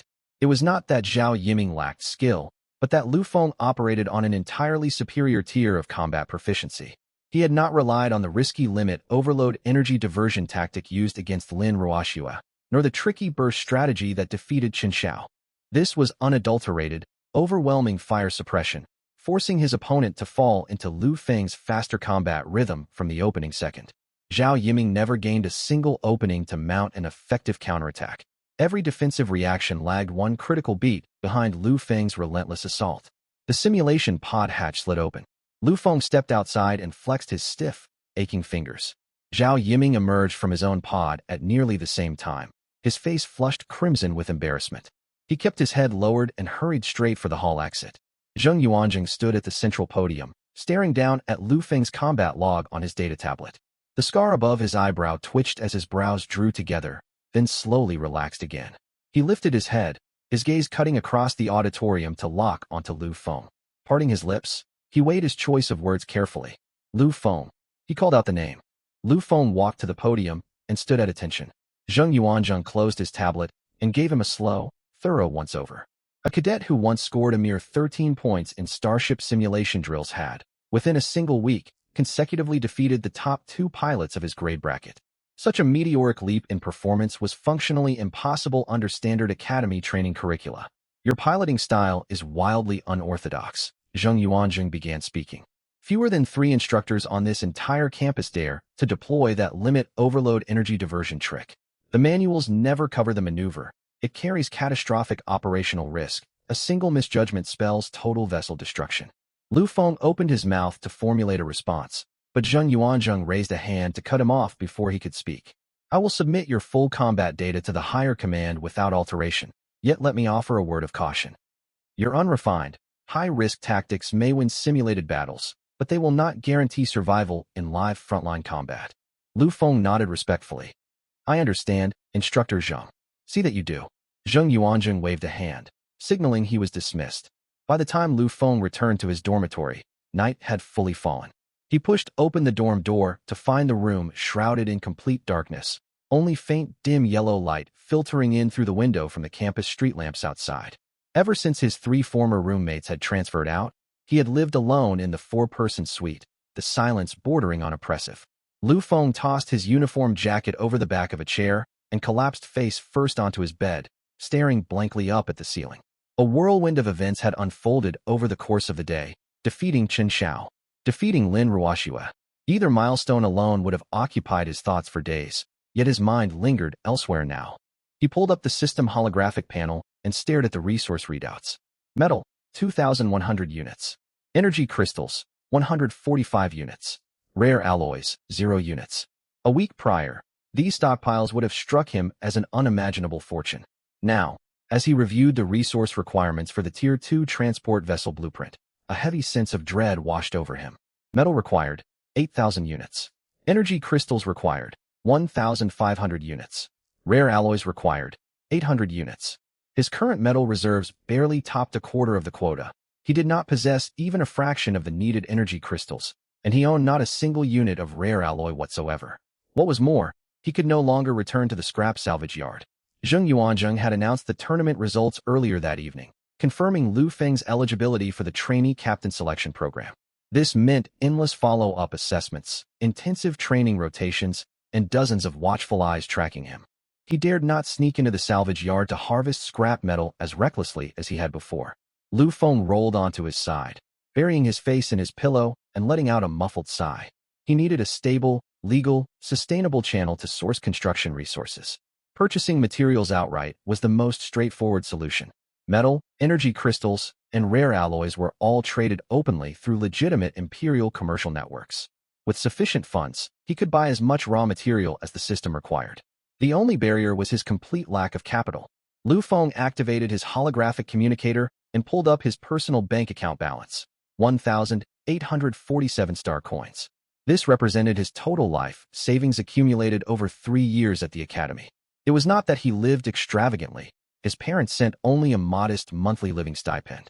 Between mandatory academy fees and textbook purchases, scraping together even this small sum had required strict frugality. He pulled up the full technical specifications for the Pelican-class transport freighter from the system blueprint library, then opened the Imperial Interstellar Trade Network to look up market pricing. A standard civilian transport ship with a 40,000-ton cargo hold sold for between 8 million and 12 million star coins. The Pelican class boasted a 50,000-ton hauling capacity, 10,000 tons more than competing models of the same tier. If he finished constructing one and sold it outright, it would easily fetch a minimum of 10 million star coins. Yet the fleeting thought vanished from his mind in less than a second. Sell a starship?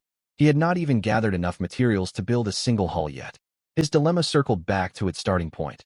He possessed zero startup capital. Lu Feng stared at the ceiling for a long stretch of time, cycling through dozens of potential solutions in his head before dismissing each one in turn. Apply for a bank loan? As a full-time student with no collateral assets, no financial institution would approve lending to him. Recruit business partners? None of his acquaintances had millions of star coins sitting idle for speculative starship construction projects. Ask his father for funding? His father had already paid 120,000 star coins. If Lu Feng requested several million more to buy raw materials for starship building, his father would likely have him evaluated for psychological instability. Unless Lu Feng shot upright on the bed. He did not need to sell a completed starship, but he could sell something else, the blueprints granted by the system. The Pelican-class transport vessel schematics were invaluable intellectual property in their own right. Its design outperformed every civilian transport model currently deployed across the Empire. Expanded cargo bay volume, far more efficient propulsion architecture, drastically reduced fuel consumption rates. If he could strike a cooperation deal with a powerful interstellar trading corporation and license the design to them, the more Lu Feng mulled over the plan, the more viable it appeared. He would not sell finished starships, only the proprietary construction blueprints. The sole hurdle was locating a trustworthy partner. This contact needed abundant capital, established industrial manufacturing channels, and above all, an unwavering commitment to strict confidentiality. Lu Feng scrolled through the contact list on his holographic communicator, his gaze landing on one familiar name. Wang Hao. The rotund Wang Hao, his only true friend at the academy. Lu Feng recalled Wang Hao mentioning once that his family owned an interstellar trading conglomerate named Haoyu Interstellar Trade. The firm carried significant clout within imperial commercial circles. Though not among the absolute top-tier corporate giants, they dominated the civilian cargo transport sector, operating dozens of transport vessels with trade routes covering 80% of the Empire's star regions. Most importantly, despite Wang Hao's carefree, light-hearted exterior, Lu Feng trusted his integrity completely. Lu Feng typed out a quick message. "Fatty, you still awake?" A reply pinged back instantly. "Nope. Grinding video games." "You absolutely crushed it today. You even took down Lin Ruoxue. Everyone's calling you a campus legend now. You know that?" "Lu Feng, I need to talk to you about something important. Are you free tomorrow?" "Wang Hao, what's up? You gonna ask me to grab meals for you again?" "Lu Feng, who manages your family's company right now?" Wang Hao sent a long string of question marks, followed by a hushed voice memo. His tone lowered as if he feared being overheard. "Wait, did you get tangled up in some kind of trouble? Do you need me to ask my family to sort it out for you?" "It's nothing bad. It's a business opportunity. Keep this entirely to yourself. Don't mention it to anyone else." Fine, whatever you say. My older sister's running the whole operation now." "Your sister?" "Yeah. Dad retired. Mom doesn't involve herself in company affairs, and I'm still stuck in school. She's the only one with full decision-making authority. You don't think I hold any sway over corporate spending, do you? I even have to beg her for my monthly living allowance every cycle." Lu Feng thought the logic sound enough. Wang Hao's older sister was named Wang Wanqing, 5 years their senior and a graduate of the Imperial Business Academy. Rumors labeled her a prodigy of corporate management. She had taken over the family enterprise at 20 and doubled the company's scale within 4 years. If she recognized the blueprint's revolutionary value, his predicament would be solved. Lu Feng stared at the communicator screen for several seconds before sitting up straight on his bed. He opened the system panel and pulled up the full Pelican-class transport vessel blueprint file. It was an enormous data package containing complete structural schematics, propulsion system layouts, cargo compartment partitioning, energy pipeline routing, and every minor engineering detail. Handing over the full archive would overwhelm even the Empire's most decorated naval shipwrights. They would require days to parse its advanced designs. He had no intention of sharing the entire dataset, only a small sample, enough to prove the blueprint's unprecedented commercial value. Lu Feng extracted the cargo bay partition layout schematics and exported a comparative performance table detailing the core propulsion system parameters. The Pelican class utilized a honeycomb segmented cargo bay architecture, delivering 23% more hauling volume than conventional hull designs of identical outer dimensions. Its propulsion system consumed 15% less fuel than the most advanced mass-produced transport vessels currently in Imperial service. These two datasets alone would allow any seasoned industry professional to grasp the blueprint's game-changing potential. He retained all core proprietary secrets within the system: specialized construction workflows, rare alloy material formulations, precision pipeline routing algorithms, and other irreplaceable engineering innovations, none of which he extracted or shared. Lu Feng exported the two selected files and spent half an hour cross-checking them thoroughly to confirm no confidential core data had leaked out accidentally. He compressed the two documents into a single encrypted data packet. Once finished, he forwarded the encrypted file to Wang Hao. "Fatty, pass this file along to your sister. Tell her it is a preview sample of an original Starship design blueprint. If she expresses interest, we can discuss formal cooperation terms afterward." The attached note was brief and straightforward, stripped of unnecessary elaboration. Wang Hao responded almost immediately, "What even is this? Since when did you start designing starships? Don't ask questions, just deliver the packet as instructed. And remind your sister to maintain absolute confidentiality regarding its contents." All right, I'll send it over right away. Fair warning though, my sister has extremely discerning standards. Ordinary design drafts won't impress her at all. Just send it. Lu Feng closed the communicator, leaned back against his desk chair, closed his eyes, and drew a slow, deep breath. Now all he could do was wait.